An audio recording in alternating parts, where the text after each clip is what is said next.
Everybody, welcome back to another episode, another live episode of the Geeks Forever podcast. And I forgot to send the damn invite to Sonic. That's why he's not here.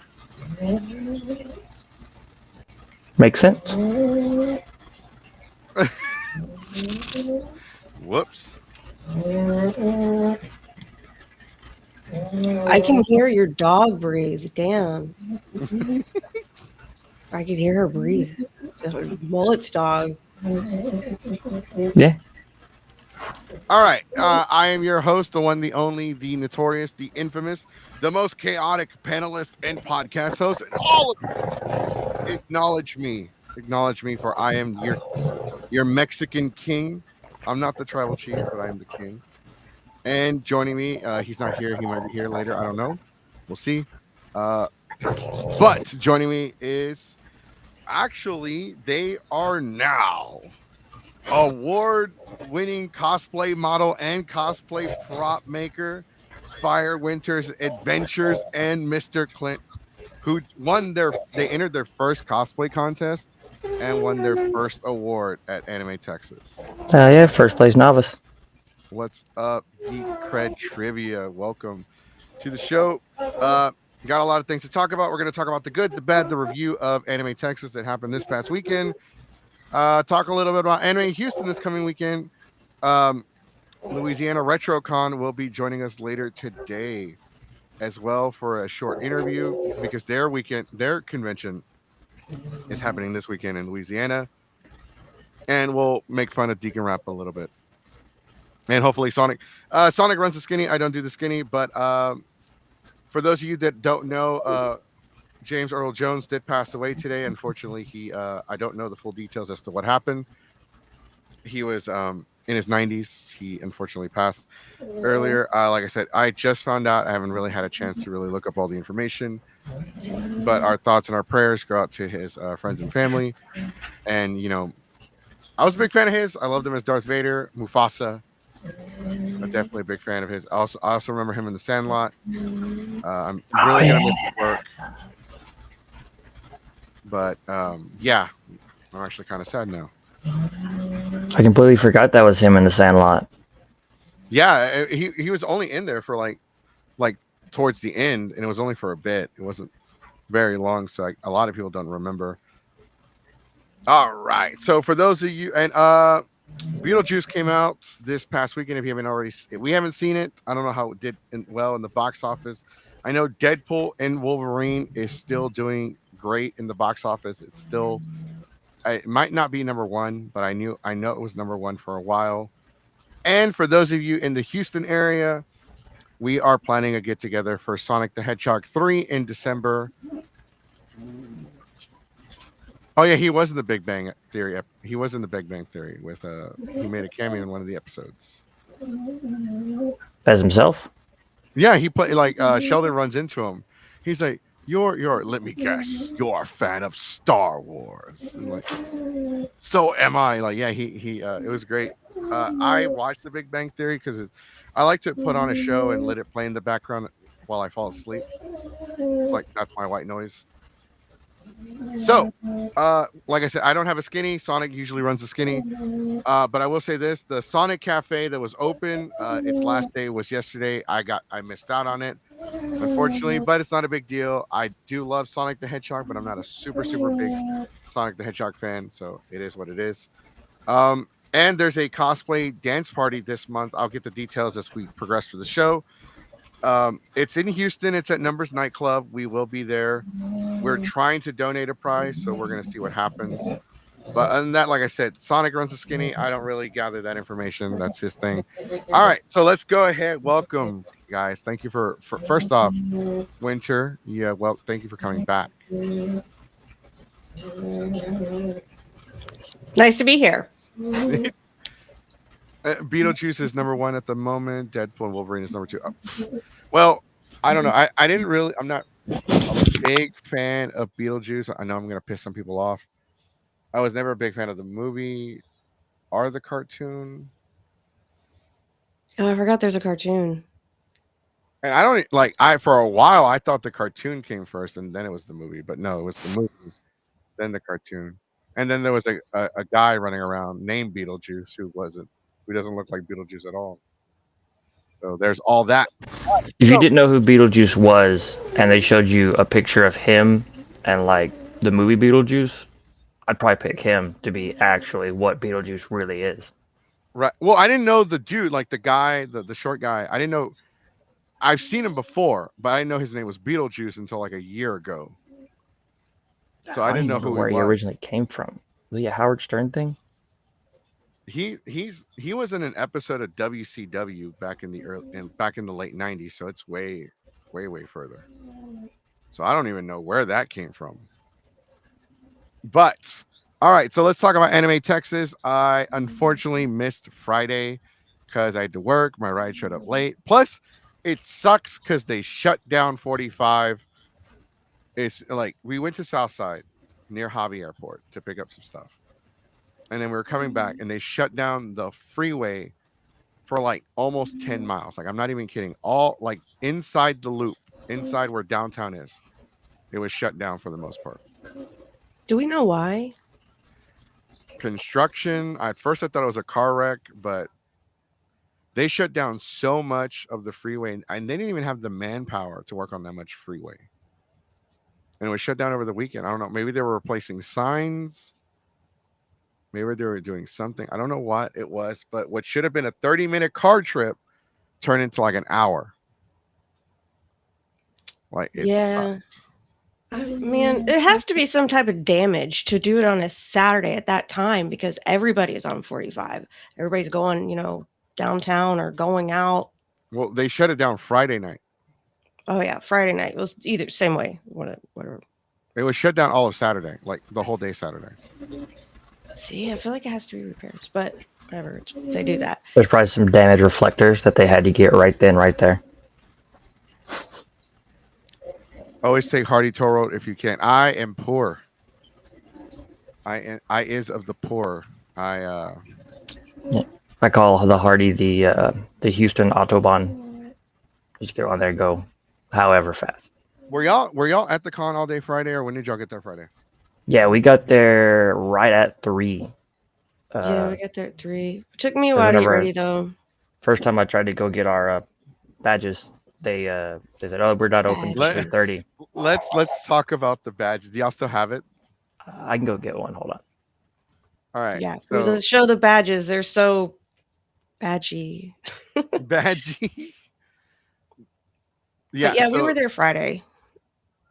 I got there Friday around. I think I got there at like 11. Yeah, it was late. I got there late. I checked in. I went to change. I'm glad I showered Here we go. before I left. Morning. There we Anime go. There's the Texas badge. badge. That is the Anime Texas badge that is the weekend badge and the panelist badge. Yeah. Yep. Added it to my collection. I threw mine away. I threw mine away too. Can we get like a 360 of it just to, because people are probably wondering, is there any like special markings, any logos? No, y'all could have went to Party City and just went. Yeah. Yeah. If you'd have got orange one, I think that was media. What the hell? I asked for media. I wanted both. So for like Colossal Con, I had both the panelist badge and the press badge, and it was like, I just need a dealer's badge, volunteer badge, a staff badge, and I could have like the infinity badges. Be like Thanos. Yeah, All see, the power. there is some like pros and cons to it. I mean, it's dumb and it's stupid. But for me, it was easy to hide with my cosplay because I only wear like long sleeve cosplays. So I didn't have to hide my badge for pictures, right?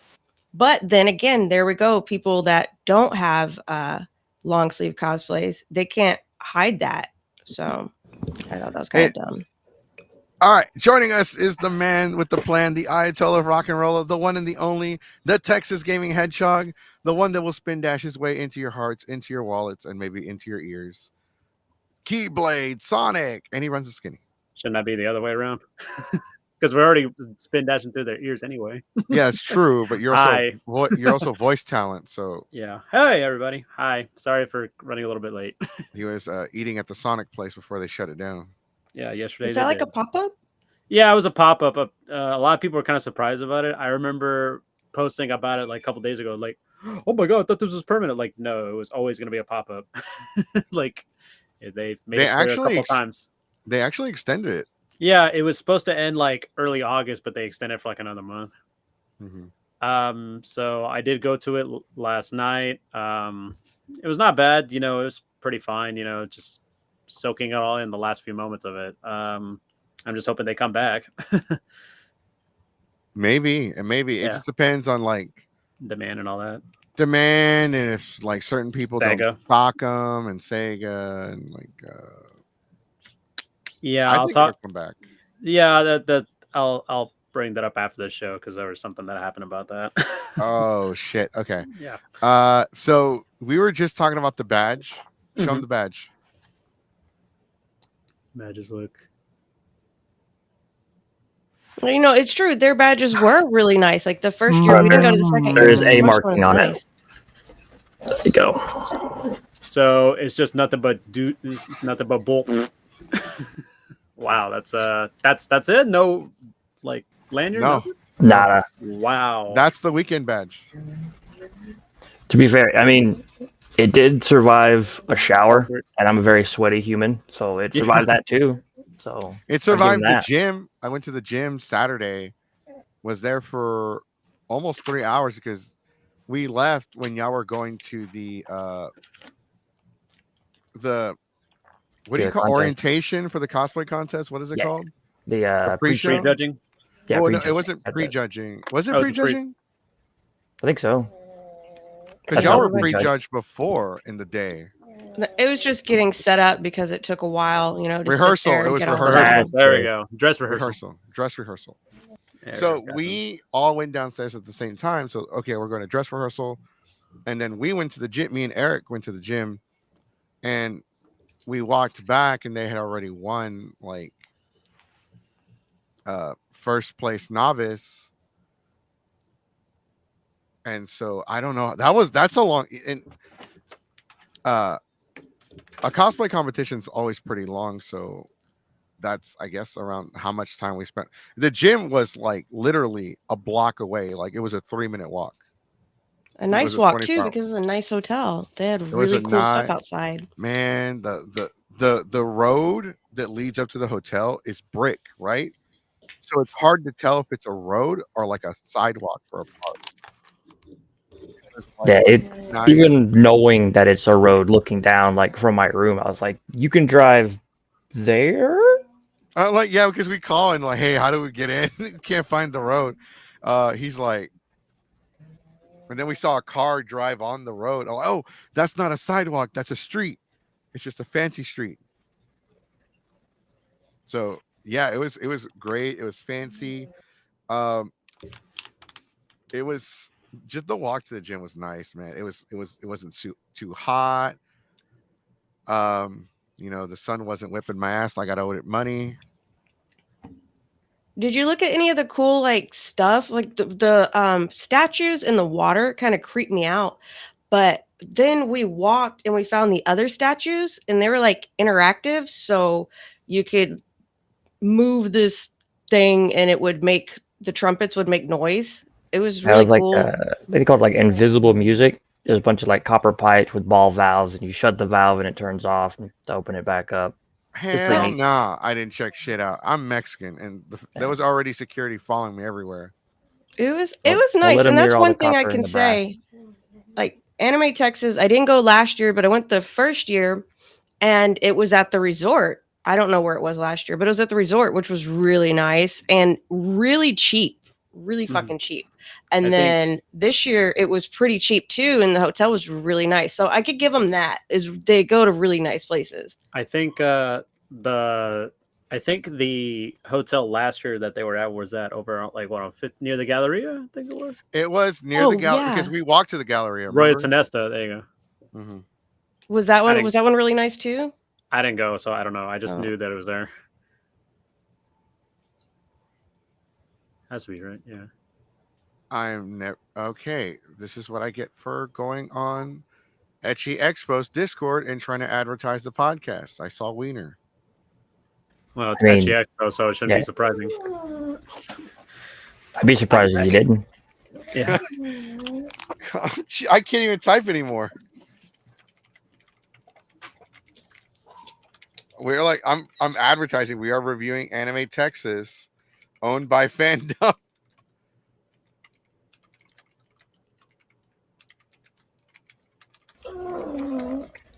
So, Anime Texas, was it in the same Woodland Resort last year?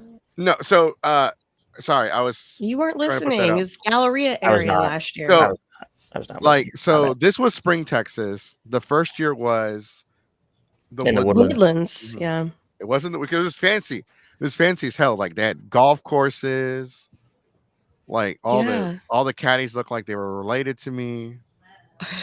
Our room was like a 2-bedroom room, 1.5 bath, and it was so fucking cheap. It was so cheap. I was like, wow, I am never going to be able to go to another resort ever. And they called it the anime resort the first year. They're like, come to an anime resort. And I thought that was really cool. It was definitely way too cheap for because like they had a fancy bar, a fancy restaurant, they had fire pits outside. Yeah, we stayed in our room most of the time though, because it was just we were in so awe. Like we could never afford a room like this. And one of the voice actors was showing their room, and I was like, dude, our room is so much better than hers. It was crazy.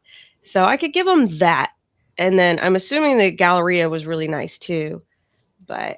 And it's really cheap. It is really cheap, the hotel packages. We have our first question of the day from Geek Cred Trivia. What was the attendance like this year? I think on Friday it was pretty dead on Friday. It picked up a little bit, dead. But it started late too at the same time. Like I said, you couldn't even get your wristband till 3:30. It was dead enough that I didn't hit anybody with my prop. So normally I'd be like, people like my prop was really big, and it wasn't crowded enough for me to hit anybody with it. You wore it Friday? Well, I'm talking about Saturday. Like Friday was dead. Saturday was pretty dead too. I was being a little bit better of a handler on Saturday because I stopped at least 2 times you poking someone's eye out with the ear. I think Anime Texas is more of a like a home, not like a homie, like the homies, like homie, like home, like a homie con, you know? You mean like a hangout con? Yeah, because they legit had like a hangout area. It was like they called it the quiet area, and it was like a bunch, like some tables, some couches, like one section of it looked like a bar, just people to go and hang out and chill. Oh yeah, it was definitely party like because they had a lot of bars set up. So everybody, like Friday night at karaoke, everybody was drunk, and then it seemed like, I don't know, it seemed like everybody was drunk on Saturday at one point. They had bars, they had little bars everywhere. I didn't check them out, but they were supposed to have little anime themed drinks, and I wanted to see what they were, but I didn't because I wasn't about to buy stuff from the bar. Plus, but you they weren't didn't say anything about Friday night. Yeah, I wasn't drinking Friday night. You were being a good girl. Yeah, I wasn't drinking Friday night. I wasn't supposed to. I may have had a little bit, like maybe one beer. I put a shot of Fireball on the table as peer pressure in front of her, like, oh, it's calling you. And then she's like, I'm gonna drink that if you leave it there. I'm like, yeah, right. And I turn around just to look at who's singing, and then I turn back and the bottle's gone. Like, it's not even like you would think, like, oh, she drank it, the bottle's empty. It's no, the bottle's gone. Like, I think she ate the bottle. I did say I'm gonna drink that. But yeah, fair warning. That's gonna disappear if you leave it there. Yeah, and they didn't say anything about outside drinks. Like everybody had beers in their hand that obviously they didn't buy from the bar. So it was kind of like party, like a party con, I guess. I think maybe I shouldn't say that. Maybe I shouldn't say I brought outside food and drinks. I didn't. We literally walked in there with beers in our hand. We didn't even hide them. Yeah, I count that as a plus. Yeah, I love that. I think it was really fun. Just so it was to me. Technical difficulties. Yeah. Actually, here's a little interesting question. Do you guys think that since this was going on at the same time as JFest, do you think that must have affected the attendance of the convention? Probably. Yeah, I I suppose it could have. I tried to tell her Friday, like, hey, Japan Fest is going on. She didn't believe me I didn't until know. till last night. She's like, hey, Japan Fest was this weekend. I was like, I didn't know they did it because they went so many years after COVID without doing it. So I They did didn't it Yeah, last know. year. they did it last year, but this year for some reason they did it in September instead of May, like they Yeah. usually May or April or something like that, which is I kind of went as odd. I went as Captain Mexico last year, and it was hot as shit. Well, they picked a much better week weather-wise. It was nice, at least It worked where out we better were. for them. Worked out better. Did To they kind have of a good attendance? Anyone know?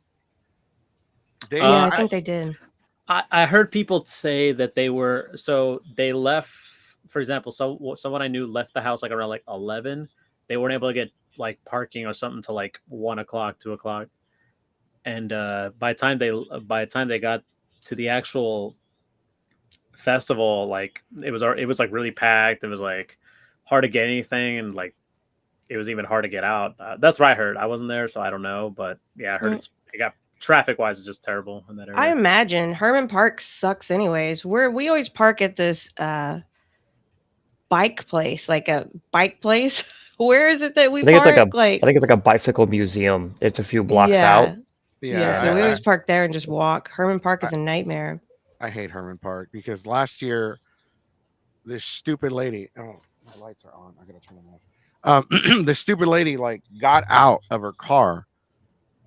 Like somebody was leaving, so she gets out and runs to the parking spot Oh and yeah, I've gets seen in that happen. front of it and stands there until like her boyfriend or whoever can like What? reach the I have spot. never Yeah, seen that some actually happen. I've seen it And on the internet, but wow. I almost got out of the car and threw my fucking shield at her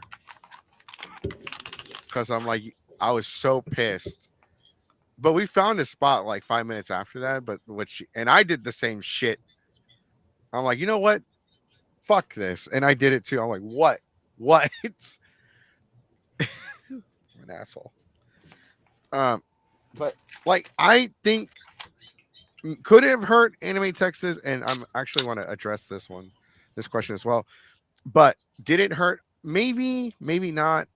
It's the Japanese festival is always going to do great for one. It's like a free event. It is no, it's not like it is a free event, right? You can just walk up and walk around and like bullshit. Um, Anime Texas, the location was smaller than last year's, but it didn't feel like empty. In some parts of the convention, it did feel somewhat crowded because just based off of the size of the con. I think it did well attendance wise. Later Saturday did better. But like the amount of people that entered the cosplay competition was definitely like not a lot. I think they expected more. would you say it was like alarming or something? Mm, I mean, I wasn't mad at it, but that's just because it made our odds that much better. I I don't mean, know. Yeah. Like we and don't know. I don't know about it being. If they'll do it next year. they already announced that they're going to announce Did next year's they? dates. Yeah, I Okay. saw They to be announced announced. that But they'll they're be going to back next year. Yeah. they announced they'll be back next year. They made an announcement that they're going to announce later in the year next year's dates. It's kind of like whenever they have trailers for it, there's going to be a Yeah. Yeah, trailer. yeah. When they like when Nintendo or PlayStation do like an ad for their shows. Sonic, is my thing cutting? Not really, not a little bit. And so far I haven't heard anything bad. So far, other than the hiccup earlier, that's everything's all good so far. Okay, okay. Just checking. Just all right. So they need to bulldoze the golf course and add parking. Yes, thank you. I'm going to run for president of the United States, and my first bill My act is to make golf illegal. Can putt, mini golf, it's fine. But 20 acres of you can you can't aren't able to get your balls in a hole. Yeah, that's not gonna fly anymore, Chief. But do you think fandom should focus on adult cons more in the future? I don't know. They really shine when it comes to the Etchy Expo conventions, but I think we need more cons like Anime Texas. We need more because we can't. We have way too many adult conventions now. Some might say just way too many in general because there's a lot. There's a lot of conventions. There were, I don't know. I know there was other conventions this weekend, and there's a convention this coming weekend called Louisiana RetroCon that's coming on the show for a short interview today. And Anime Houston this weekend too. Yeah, Anime Houston as well this weekend, and like in all honesty, there are rumors going around about Anime Houston not doing as well. So there's way too many, and people are still financially recovering from San Japan. Mm-hmm. San Japan, Colossal Con. Yeah. Colossal Con wasn't, and Colossal Con is fucking expensive. But to me, Colossal Con I think Colossal Con is worth it. I think Colossal Con is a better convention, hands down, night and day, than San Japan. And We've never been to either, so, but it is like convention after convention. I don't know how people can afford to go to so many. You like have to decide, okay, I could go to this one, and this one. I was thinking about just getting a hat, putting them all in there, and then pulling them out. Like we can only afford to go to this many, and we are still financially recovering from like years before cons that we put on the credit cards. So yeah, we can't. It's hard. I don't know how people are doing it. Don't forget that we have TasumiCon, another adult convention coming up. OniCon, the Arcade Expo Pinball Pass, right? Yeah, Arcade and Pinball Expo. That same weekend as OniCon. Yeah. There's also Anime Frontier, Etchy Expo, Anime Dallas, NostalgiaCon. NostalgiaCon isn't also NostalgiaCon Houston, and that's just this year alone. Yeah, and Sonic Expo. And Sonic Expo, which Geeks 5 Ever will be at. And joining us is the man, the one, the only, one of the top 10 panelists in the state of Texas, Haji Suffering. Haji Suffering. I got demoted to top 10 now. All right. Oh my God. Well, okay, I don't know exactly where you're ranked, so I just said top 10. Top tier. You could have just top tier, top flight. Top tier. There we go. No, let's not put a number on it. Let's not put the dick measuring contest out, right? Hey! Look!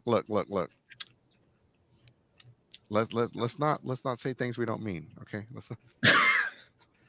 All right. No, but thank you for being here. We were just talking about we were answering some of the questions from the chat.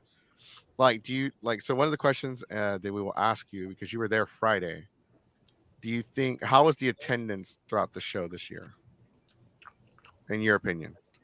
So Friday and Sunday definitely felt not all there. It kind of just felt like people were walking around casually, and like the artists were just looking at each other going like, all right, what are we doing? My camera just turned off. Yeah, it did. Well, I mean, you kind of froze, so your camera was like, all right, we're going to turn off, but we're going to leave them. Yeah. So, like, Friday and Sunday, the attendance definitely wasn't all there. So it was a little bit kind of just like, okay, are we really at a convention? Saturday, it sort of picked up a little bit more. And I felt like, okay, that actually felt like a convention, but it definitely felt like it was giving me more like 1 or 2 day convention vibes rather than like the full 3 days what it was scheduled for, because of just how little there was on Friday. Mm-hmm. It did. I agree. It did feel like more of a Saturday, Sunday convention. Well, because for one, I got there late on Friday because of the stupid 45 shutdown, which stupid city of Houston, stupid. But you can get a free pass to Arcade Expo if you bring an arcade or retro console? Yeah, you could. Technically, the PS4 is retro now. Oh, my PS3. I could bring that, and it has Marvel vs. Capcom 2 HD release. Yeah, but then the collection's already coming out this week anyway. I think the HD release of Marvel vs. Capcom 2 and the PS3 is much better than the I mean, you re-release. can't really say it if you haven't played it yet. Well, because like the have you played on the PS3? It uses it doesn't have the borders on the side. They actually like remastered it and they fixed the textures and everything, and it looks great on the PS3. I'm surprised they didn't re-release that one, and it's even like it uses the full screen. It looks great. It doesn't feel stretched at all. It's not stretched. So but that one doesn't come out until November, and the con's in October. No, it comes out in November physically, but digitally you can get it like next week. Oh, and I'm buying like 5 copies and physically so I could hold on to them for 20 years. All right, $500. Who wants Marvel versus Capcom 2? But well, it's the same weekend as Onicon, so we'll have to see how things play out. Mm-hmm. Because, and also don't forget, not just anime conventions, but the Texas Renaissance Festival starts in a month. Yeah, we got Renfest going on, and there's obviously like Halloween and stuff going on. Other like other stuff going on because cons. She brought it up earlier how how most people can afford some of these cons. Sometimes they would have to like make some sacrifices. Like they would go to this, but like, oh, we're going to a con instead, or I'm going to this instead of a con, for example. A good example, I know the Sonic Symphony will be in Houston in late October, and a lot of people I know are going to be there. They're like going to skip cons because they're going to go to that instead. It's just all about priorities and stuff. It is. So to add an emphasis, to kind of add to what Sonic was saying, the Texas Renaissance Festival is very expensive. If you buy a season pass, depending on what kind you buy, we bought the Diamond Pass.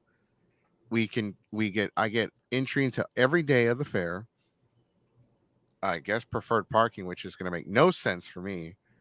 But we mostly got it because we're camping and we can leave our camp. So the Renaissance Festival starts in a month, right? We're allowed to set up our camp this Saturday and take the spot we want. I'd assume they were like assigned places. You just show up and pick. You are assigned. The clans have assigned sections. You have to have 10 members. I forgot what the requirements are, but you have to have like 10 people, and you have to register, and you have to submit a registration for the clan. And then if it gets approved, you can pick a section that becomes your section.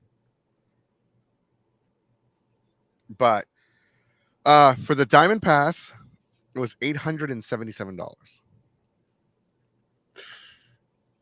Thank God for that 4 payment plan thing. Let me split it up. They have a payment plan for it? No. You can sign up for one of those apps like Chase does it, PayPal does it, like divided into 4 payments. Like Afterpay and shit? Yeah. Yeah, like Uplift and all that stuff. Yeah, QuadPay lets you type in the website. Like if you want to buy it from a specific website, you put the website in like their search bar, and it registers the card to that website, so you can buy it that way. Quad's pretty cool. Chase is pretty cool. PayPal's pretty cool. Afterpay and like even Cash App is doing it now. They're calling it pay as you go, but they're restricted on where you can use it. Because not many places take Cash App and all that stuff. Mm-hmm. So I actually want to address Geekred's question in the chat. This being the weekend before Anime Houston, did that necessarily hurt Anime Texas? I want to say what hurt Anime Texas more is just the fact that fandom has a lot of cons, and they were advertising and marketing more for Windbloom than they were for Anime Texas, and Windbloom was actually 2 weeks before. So I think what hurts fandom a lot of the times more is when they give attention to some cons but not others. What tends to happen is some cons get left by the wayside, especially when they're in similar areas. Because Anime Houston and Anime Texas have a completely different marketing strategy to where they attract completely different crowds. Fandom leans more on like kind of the DGen crowd, the one that's more local grassroots in the community. And then Anime Houston is like, hey, are you a fan of English voice actors? And that's the type of place you want to come out to. So I actually think it goes to 2 different crowds. So I don't think them being on back-to-back weekends is necessarily a bad thing. I just think a lot of people after Labor Day weekend between Dragon Con and San Japan are super burnt out, where you won't get anyone that's not local. Well, And I think people that's are the main also burnt out from Colossal Con because Colossal Con is fucking expensive. Like the rave at the Waves is $40. Yeah. Yeah. Colossal's entire strategy has been like, hey, we know we're the most fun con, so let's eat up your money. But like I am at the first year I went last year, I was pissed. I was like $40. I'll just sneak in through the fence. No, Nope. they don't fuck around with that. They don't fuck around with that. No, they had No, they don't. There's somebody we know who tried doing that this year, couldn't do it. And they immediately got stopped. How did they not beat his ass with nightsticks? That's what I want to know. They tried. We'll give them that, but but the $40 is actually like, and people are like, "Oh, what's so big a deal?" It's just basically going to the whole water park just for basically 21 and up. Yeah, well, it's 18 and up. It's great. 21 there's no and up. kid. 21 because I thought it had to be 18. No, it's 21. I think it's 21 to buy alcohol. 21 to, you can't because they have bars in there. You can't take outside drinks or anything. Yeah. They check. They're very thorough. Mhm. Homeboy owes me dinner and a movie now. But yeah, you got to be 21 to drink. I thought it was because there were some people under 21 in there. But I like it. It's amazing. It's great. The lazy river, the hot tub, the rides are the indoor rides are open. I almost want to like treat like the pool party at the rave sort of as like just a really expensive cover charge. Like that's almost what it is. You're essentially paying for like the adult only water park, which is great. I like it. It's amazing. Yeah, I love sliding on those big tornado those little wave slides at 2 a.m. Bro, there are no kids. They're like so like it's great. Like a water park without children is a whole different experience. Yeah, it was kind of funny because there was someone made a post about it on Facebook a few weeks ago. It was like, oh man, I wish they made a water park where it's nothing but adults and they get like taco trucks and like alcohol. I'm like, boy, do we got something for you? Oh wait, hold on. We don't have taco trucks. Not now. yet. Not Hopefully yet, but maybe we can start protesting. We can go out there with some picket signs. If they were smart, they would put taco trucks. That's right. Taco Madre by Geeks 5 Ever. Put on my uniform and the hat. But to kind of, I think the fact that we have so many conventions now, and we had 2 big ones, not to mention Anime Matsuri right before, and you had others. Delta. You had Delta HCon, you had BACon, you had other non-anime conventions. You had the Houston Horror Fest. Yeah, which is a big one.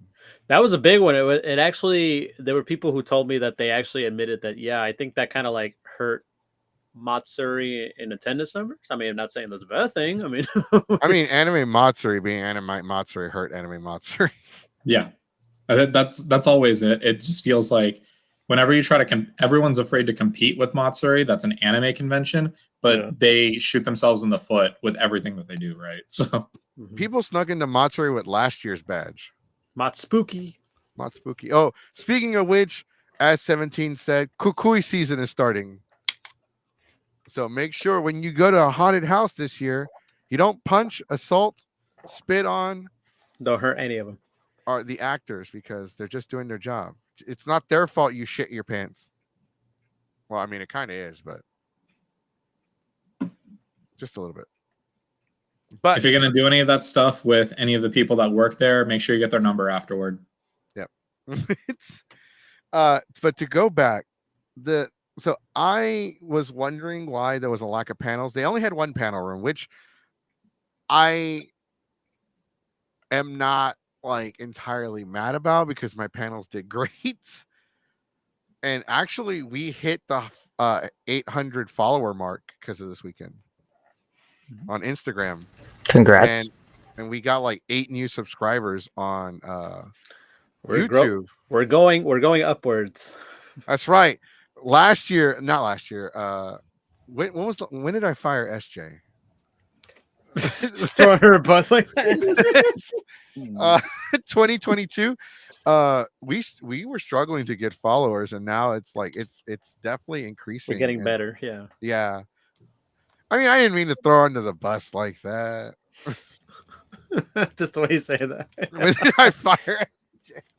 So I actually have a different take on the whole panel room issue. It's just like, yeah, there's one panel room, so people were forced to hear me yap about polyamory for an hour and a half, right?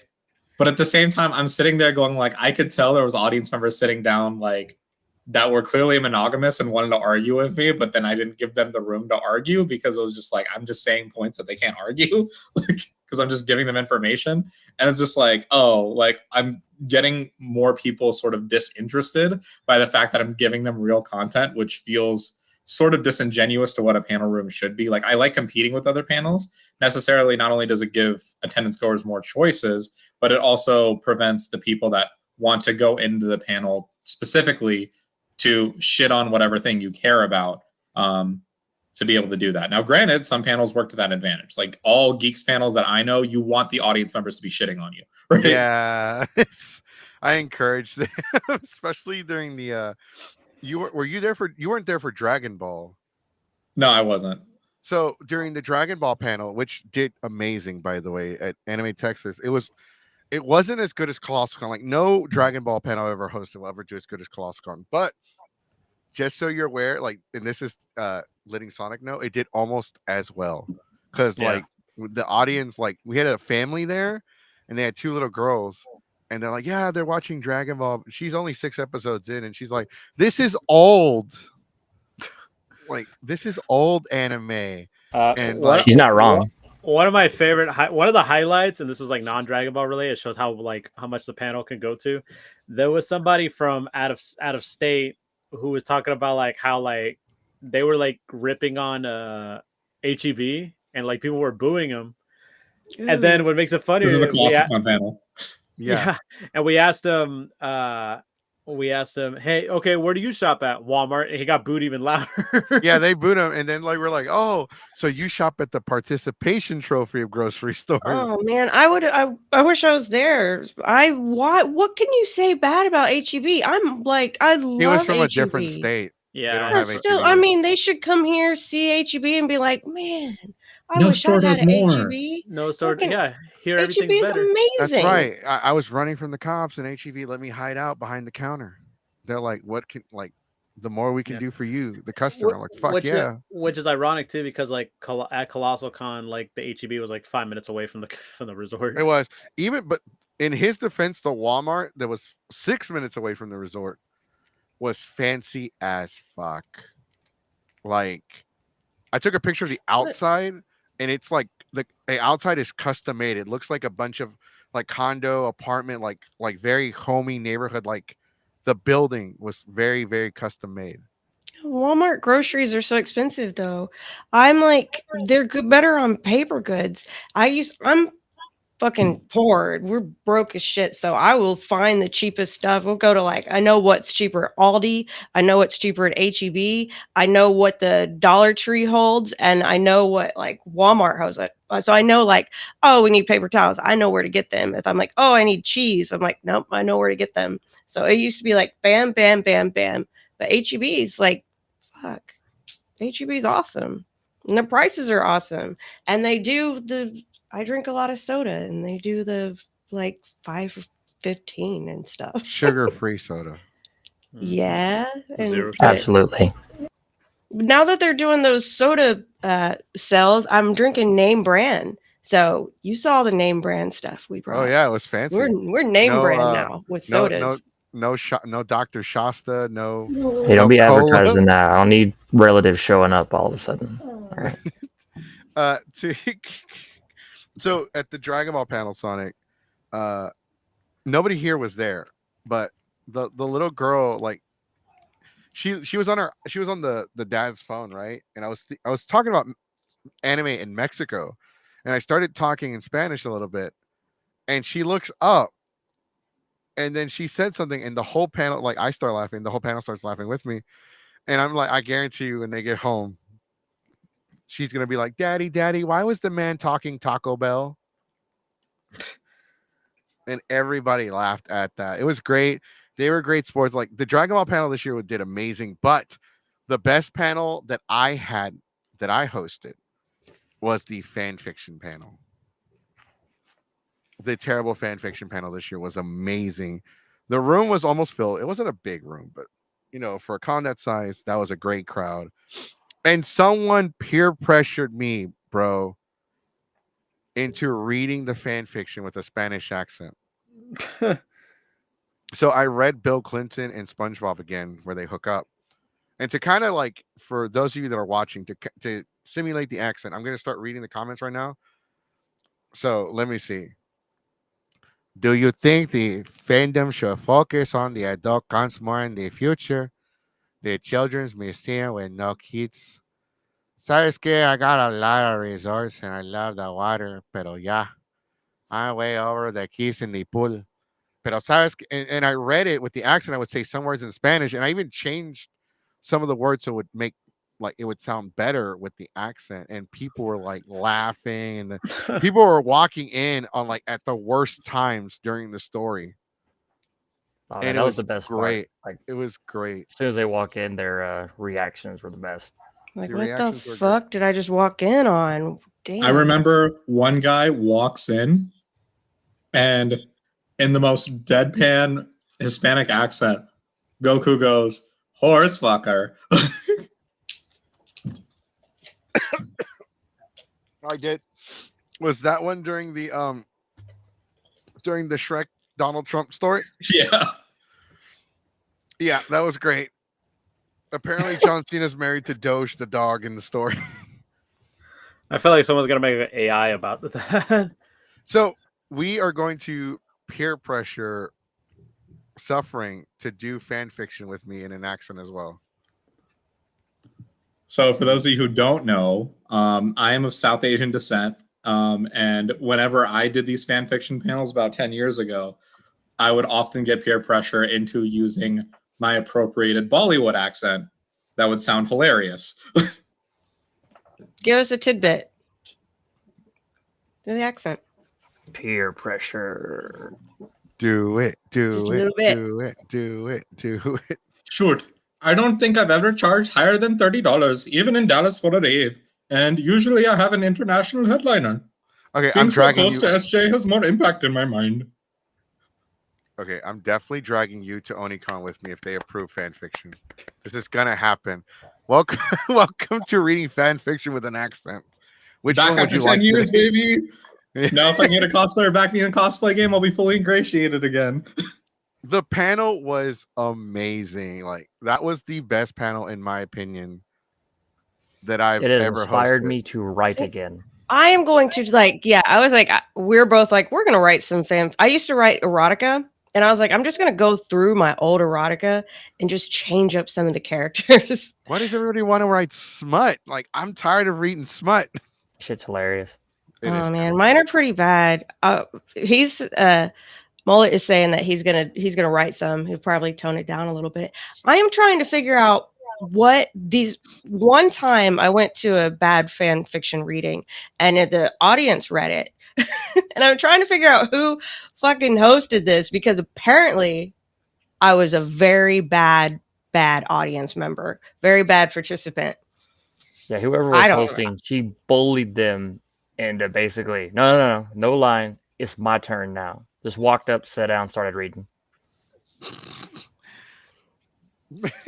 I remember you. I don't telling me remember it. I don't remember it, but I kind of remember. See, in my mind, I sat down. I did a really good job reading the one story, whatever it was, and then I went and sat down and was a good girl. That's what I think. He's like, no, you fucking went up there. You were like, just grabbed everything. You just started reading it. You were. Did I read it good or was I? I mean, little from column A, little from column B. We knew what you were saying, and it was funny, but there was some in the middle. Oh, Yeah. that's not how you described it to me. When you told me the story, you pretty much juggernauted your way to the stage. That's It was like- that's what he says. That's what I hear. But it in was my like brain, I don't remember that. if you had background music, it would have been like, "Move, bitch, get out the way, bitch, get out the way." So yeah, that's what I heard.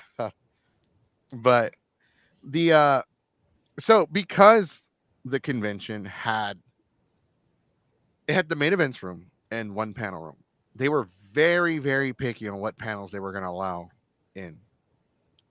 I'm happy to say that there were very few, like a handful of VTuber panels.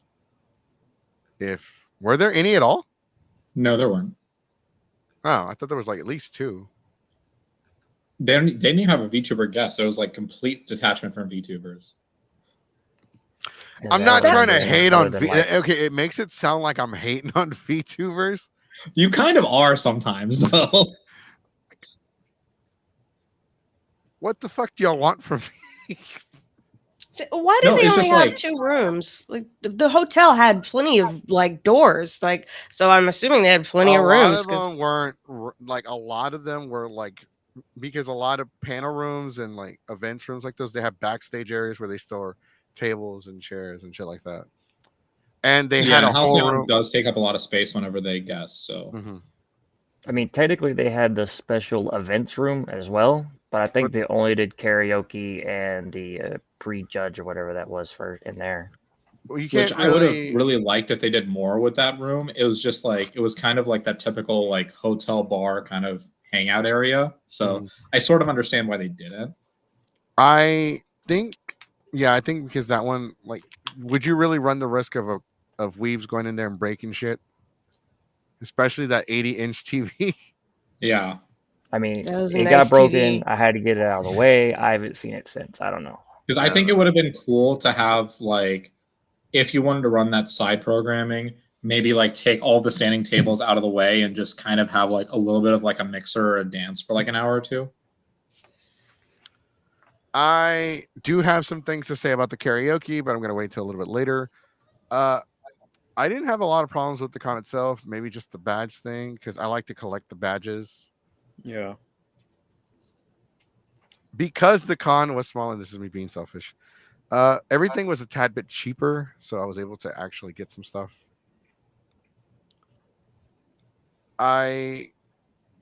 Because I left for the gym for almost 3 hours, I did miss a big chunk of the con.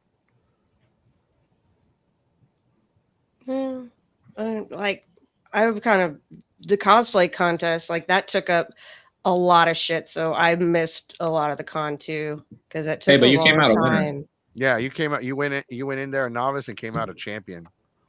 Yeah, it's He funny says because it took up a lot of time. It took up the entire day because that was one thing until it was over. That was her everything. Oh, you can ask anyone that's a panelist. Like you can't do both panels and cosplay contests. It is nearly impossible unless you have handlers. Mhm. But I mean, like literally most pro cosplayers I know, like they will go to a convention, they'll hang out and have fun at a convention, but their entire Saturday is dedicated to the contest, and that's normal.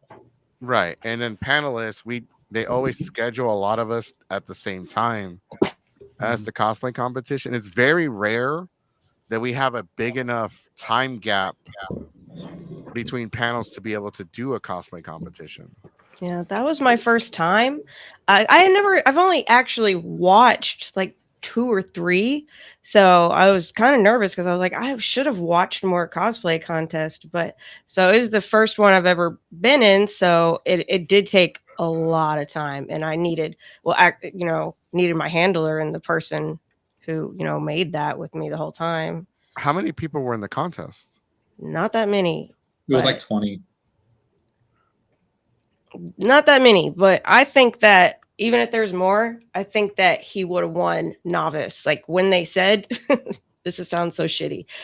When they said novice, because they had us sitting on the floor, I already started standing up because I was that fucking confident. I already started standing up. And when they started, describing it, and I stood all the way up, I was like, I knew it because it was amazing. It was amazing. I told you before y'all went down there that you were going to win. It was amazing. Because we I were think he's down gonna go there. get it. He's gonna. I do appreciate when smaller cons get the entire attention of the con and being like cosplay contest is the only thing that's going on, because it gives the cosplayers more of a spotlight and really gives them a place at the convention. Because I'll be honest, as a panelist, normally they either cross me with the cosplay contest, or the only time I actively make an effort to go to a cosplay contest is when I'm either A, handling for someone, or B, emceeing the contest itself. So Yeah, same boat, except I'm either A, in the competition, or B, I am either running the halftime show or I was a judge. Yeah. It's so hard to do cosplay competitions whenever. That's why you can't really do both anymore. So like Sonic, whenever we're at a con together, I really rely on him to kind of get more of an experience of the convention than I can, because whenever I have panels, I am focused solely on the panels. Yeah. And it's like I very like not just on the panels, like whenever I'm at a con, I'm trying to avoid people who like harass the fuck out of me about certain conventions who I'm no longer gonna name for the rest of the show. Because like, hey, did you hear about this convention? They took a big shit and there was corn in it. I don't care. Obviously, they didn't say that to me. I'm using that as an exaggeration, but we're going to support who we want to support. And then if you follow our social medias, you'll know exactly where we stand on particular conventions. Like that's when you're a regular panelist like that, it's just like, hey, you'll see us a lot of the time, but you'll also probably know why we aren't at a certain convention. So, right. I mean, I'll support an ass whooping before I'll support Anime Matsuri. Damn, I just said their name. Free I public. say so much for I think the we all not know. being named. So. Yeah, it's a running joke. It is a running joke. But so because I was at prejudging with y'all. We were standing in line. They prejudged you for like, it was a little bit longer than 2 minutes. It didn't seem like there were a lot of people. It felt like there were more people in the contest later on than there were actually standing in line when we were there. Yeah. And then we hung out. Like the con was great. Like I enjoyed the dealer's room because the dealer's room had a lot of shit that I like. The voice actors and actresses, I once again didn't care for because they only had one that I cared for, and he played Captain Ginyu, and I'm like, I don't have. Here's the thing: I bought a figure. I was gonna buy a Trunks figure for 125, and they sold it, so I ended up buying 3 for 135 instead. And it's really cool because one of them is Mr. Satan driving a car, and Majin Buu like popped out of the roof of the car, and it's like rolled up like a can. It's a really cool figure. It's I mean, he is a big blob. It makes sense. It's really cool. I have everything on display now. Like I found room in my room for him, so now it's like a pain in the ass to get him because every time I move a figure, like 5 will fall off the shelf, and it pisses me off. That's what a veteran weeb struggle is. That's what that is. Moving shit around. Crap. The thing that I'm like, oh, this has a good base. You know, I love a figure with a good base because they're so hard to like put all together and stuff. So that's what I'm like. I'm like, damn, that's a good base. And I want him think about it. From the land of Japan, they have to make good bases for expensive figures because they have to be earthquake proof, right? Mm-hmm. I never thought about it, but that makes a lot of sense. Yeah, I never thought of that either. But yeah, good base is like, I love that. And I'm trying to get him to try to 3D print some bases, like custom, so we could fit more figures, you know. Just stack them on top of each other. Stack the smaller ones on top of the bigger ones. Yeah, we're not quite that packed in just yet, but no, that's what good I do. idea. Like they're standing on each other, and like that's how I'll do a video of my room of every figure. Like they are packed together. Perry the platypus is over there hanging out next to 80s Splinter. I wanted that figure, by the way. He has an afro and a mustache. It's from the movie. The Perry or Splinter? Mutant Mayhem. Splinter. Yeah, Mutant Mayhem. It's whenever there's a scene where he's in the 80s and he has an afro and a mustache. A flashback. It's a flashback, and they made it into a figure, and I wanted it because he has a fro and a mustache. He's like every 80s dad ever. Man, there was a figure on Friday. I'm like, okay, I want that. It was Urza, and it was like her full offense armor, right? And I was like, I want that. I'm gonna wait till Sunday because they go on sale, a lot of times. Went there, it was already sold, and there was no sales. Like usually on Sunday, people start putting things on sale. There was nothing. I paid full price for everything I bought. So the rumor is a lot of stuff was already on sale I don't know, it to seemed make up about for the right cheap. with the figures. The prices seemed about on par with other convention prices. If it makes you feel better, I went back to buy Trunks and he was gone. Yeah, I wanted that. I wanted that Urza, but I mean, I'm glad with the figures, I got, and then I picked out two. I wanted three, but I was like, no, I can only afford two. We can only afford one, so I got two. Yeah, I that's posted average on the price. Discord show and tell because after y'all text us, we left the con, right? And so we decided to go eat because we hadn't eaten all day. We went to Hart's Buffet and got some chicken. We got some chicken. Y'all got chicken too? Yeah, we got chicken. Oh yeah, you text me like fuck you. We Yeah, got Yeah, we went to Popeyes.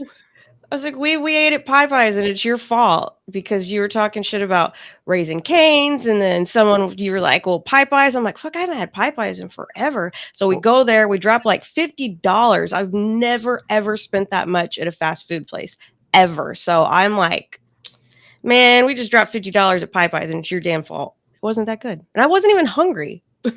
We're still eating it. 'Cause let me see. Let me get this. I want to show you the Majin Buu real quick, Sonic, because I think you'd To be appreciate fair, it. if you're going to Popeyes, you go there for the sandwiches. Otherwise, like if you're not used to the chicken, it's very much an acquired taste sometimes. It depends on where you go. See, That's true, but it also like depends on the location. Like the ghettoer the location, the better the chicken. That's probably it, our problem. We Facts. went to a brand new store up in yeah, it Conroe. wasn't spicy enough. And the thing is, like, I don't like buying fried chicken because I make the best fried chicken. I make the best fried chicken. It is my love language. I am really good at it. I can make a low carb fried chicken too. I'm just really good at frying chicken. I will toot my horn on that one. So we don't really buy fried chicken that often. There it is. There's Oh, the this is when Majin Buu. Goku was That's still cute. dead. That's Hercule hilarious. Satan, because he's nervous. Yeah, this is the these are the two other ones I got. So I got these the Trunks, Goku Black, and Majin Buu for like 135, and then this one was the guy wanted 120, and my buddy who's a masseuse who was right across pitched in so I could get this Goku Ultra Instinct. That's awesome. And then I'm an idiot because we went to like we after we bought some chicken, we went to stupid uh Ross, Ross. and Because then we went to Five because and Below. yeah, because people are surprised. Like Ross and like some of these discount places are actually having like figurines and stuff. Yes, we were supposed to go to Ross today to check out because we have two Rosses in Conroe, and we were gonna check them out, but we fucking slept all day. This is So Five and Below. The It's little Sonic five duck. below. Five yeah, Below. Five Oh, Below has some cool stuff too. Yeah, and then here's a fucking Ross. yeah, the gummies and all that. The Sailor Moon figure surprised the hell out of me. Oh, dude, they got a lot of them. I saw one of Sailor Venus, and I saw one of Kagome from Inuyasha at Ross earlier. I think it was yesterday. Five Below as well. Yeah, Dude, Five I Below. found the red Turbo Power Ranger. That thing's going for like $40 on Amazon. I found it at Ross for $8. We got a Aaron Yeager at Ross, but they had a lot of other stuff. But that was like the only thing we could get, and that was like last month. Yeah. And I got to check it out again. I'm like so upset that we slept all day because I really want to go and see what our Rosses have. So I if found. anyone finds any Dragon Ball stuff, hi, I mean interrupt Sonic. If Oh no, anybody I was like, finds any Dragon Ball stuff, please let me know. yeah. And the stuff I find at Ross too is like I found wrestling figures. Normally they go for like $20. They're like $4 a piece. Oh, you need a Jack Hager? Hagar? Nah, no. He looks like ass anyway. Yeah, he looked like ass, and I got the rare of it. So they had a rare, like it wasn't rare, but it's like expensive. It's Trunks with the short hair, but he's got the Saiyan armor on, Mhm. and this little 10-year-old, I don't know, maybe younger, had it, and he's an anime fan. Like, oh, Trunks, I want Goku. I want Goku. I hope they have Goku. He's looking everywhere for Dragon Ball stuff, right? Yeah. And as a Dragon Ball fan, you'd think like, man, I'm so proud that this kid loves Dragon Ball Z. So happy. Nope. Nope. The entire time I'm fucking frowning and mean mugging the shit out of him. And I asked him, do you think if I spear the fuck out of him, I'll go to jail? Yeah.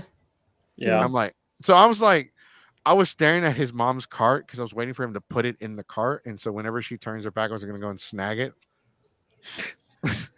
He never put it down. I was so pissed. Then he found the Frieza in the picture that the picture I showed you. He found that Frieza, and me and Eric and 17 were looking at anime figures. Oh, he's like, oh, I don't want it, and then he hands it to Eric. Do y'all guys want it? Eric's like, thanks, bro. And I turn around and look at 17. I'm like, okay, the kid gets to live today. Speaking of the devil, Yeah, I there was he gonna is, say, 17. speaking of. I was telling them about how I was talking to you about attacking the kid for the Trunks figure yesterday at Ross. He's like, Jesse, it's just a fucking figure. No, it's Dragon Ball. I was here first on this planet. I should get it. No shame. No shame. Anyways, back to the con. I liked it. I walked into your polyamorous suffering. I walked into your polyamorous, and I really liked the conversation we had about the whole thing. That was very enlightening. I really like the panels that are kind of not just educational, but they kind of open your horizon to new things and new stuff. I think this year there was a pretty good, like all the panels like were pretty good. For one, they were very picky this year. The only panel that I hosted that did like subpar, like me, was a hill I would die on, and that's because that was Sunday afternoon. People were already packing up the dealers' rooms, like they were already packing up their booths at 2 o'clock in the afternoon. So like, I mean, I did get a good size. I got like 15 people. That's good Well, enough. I mean, it was enough to, fill the time up and almost go over. So, like, there's enough people. They were upset at me, by the way. They were like, I showed up 2 minutes before start, and they were saying my name. Oh yeah, the guy's name is Jesse. Oh hi, that's me. Oh, you're the host? Yes. You're late. No, it starts at 2. I'm here on time. Like, no, but you have to be here 15 minutes early. For what? For sound check, setup? Oh, I'm not setting up anything, and I don't need a mic. Yeah. They're like, oh, okay. Like I think I felt like they were kind of like kind of annoyed or disappointed. Like, oh, I don't set up anything, and I don't use a mic. And then the guy that runs the sound check, he's like, oh, I know who you are. He was cool. Yeah. He was a cool guy. That's just kind of what Megan does, though, right? The programming director for all the fandom stuff. Mhm. She's just kind of like, oh, we want to make sure everything's on point and everything's ticking all the boxes and doing all of that stuff. Mhm. And sometimes I have to tell her, be like, Megan, you've seen me like 2 or 3 times in the same panel room this weekend. I don't need another sound check. Right. And like, because I guess they didn't recognize me at first, but once they realized who I was, then it was like, oh, okay, yeah, he doesn't use any of the equipment. He's the loud, obnoxious one I was telling you about. I was like, that's me. Like even San Japan staff have acknowledged the fact that I don't need a microphone, bro. We could hear you 2 floors down. You don't need a mic. It's not for me. It's for the people that come up and talk because they need the mic. I don't. I really do like obviously one panel room is going to hurt the experience for a lot of people, but like not everyone goes to a con for panels. I will admit that there are people that only go to cons for the dealer's room, that only go to walk around the hallways, to go for the room parties. Obviously, this was more of a family-friendly convention, and there were a lot of people not 21 and up there. So, like, I don't think there were any room parties whatsoever. Not that we knew of. Well, they were asking us if we were going to throw one. I said, I'll think about it. Unless you count, hanging out in the lobby till like 3 a.m. which is Yeah. like normal for Fandom Con. Right. With that couple, we didn't even know. I just met them on the fly. Yeah, like for like the whole time we were there, I thought like, oh yeah, some guy Goku yeah. knows. Yeah, because you asked me like, so, like, didn't you ask me like, oh, how do you know them? I don't. They're like, oh, all right then. Because, I don't remember that much, but there was that. He's like, there's that other girl that was hanging out with us, and apparently I brought all the snacks and pizza down, and then like he's like, yeah, you. We talked to that couple for a long time. There's another girl there, and then someone else, and we were all just hanging out, and you went to. Like I was like, huh, what happened to like everything? He's like, you brought all the snacks and all the pizza down to the lobby. I'm like, oh well, good, because we didn't want to bring it back, but I don't remember that shit. I don't remember. I remember the last thing I remember is the fan fiction panel, and then it's just like a big blur. Yep. So you missed so you don't remember the part where in the dance floor I had to take off my boots, and then like I started dancing and I bent backwards on my knees and like. No, I do remember some of the rave. I remember some of that. I forgot that was afterwards. It was like insane amounts of bass in a carpeted room. I'm like, oh, it was great. Once I took off my boots with my socks on, I was sliding on the floor. It was great. Because I had to take off my my Chuntaro boots because they're steel toes. They're size 13, so they weigh like they have a good amount of weight on them. But no, yeah, I mean the rain was okay. The only, and I'm sorry guys if they're watching. Josh, I'm sorry. The complaint I have is karaoke. Like I know the people that run it are staff. They're awesome. They're cool. They're great. But like, and I know who sang 3 times. He's one of my friends. But like one of the cardinal rules of karaoke is that if people have signed up more than once, they're kind of shoved to the back of the list. Yeah, there was a lot of people that just the little time we were there that was going twice, 3 times, Mm-hmm. Yeah, the Luffy went twice. And I know, like whenever we walked in, you had said, "Hey, they're full, no more." I was like, "Oh, yeah, well, all right then." Oh, okay. Whenever I run karaoke, I actually have an even harsher rule. Is just like if I see you sitting together with a group, only one person from your group. Otherwise, I'm bumping you down on the list. I mean, I'll let you join another group and sing. I'm okay with that. But if I see your name on the list twice, you're getting bumped. And I can understand like catering to staff, catering to guests, because we do that too. But like the one thing that we do with my karaoke that kind of stands, our last song has everyone singing it together. Like for when we do Linkin Park, which is the end. All right, this is our last song of the night, so everyone get on the stage, and it's all like, and everyone gets together, and we all sing, and it's like a big old like not a mosh pit, but kind of like gives off that vibe, and it gets everyone. Everyone participates with the final song, whether you got to sing or not. You at least got to come on stage and participate at some like, and like we do other group effort songs, like we do the Bad Bitch round where we play Lady Gaga Bad Romance. And we like, all right, I need all the bad bitches on the stage. And then like the stage gets crowded and they all sing Bad Romance. So that's things that we kind of do to help get people involved more that normally wouldn't, like they sign up so late that they don't actually get to sing. So we are able to, we pull an AEW for you wrestling fans out there. We just shove a bunch of people in the ring so they can all be a part of the show.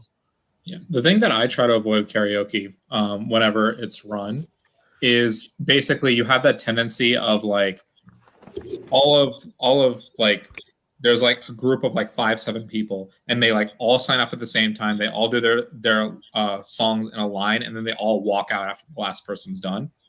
That's what I try to avoid to make sure that we have more people participating and having conversations like about what's happening in the karaoke room or singing along and stuff.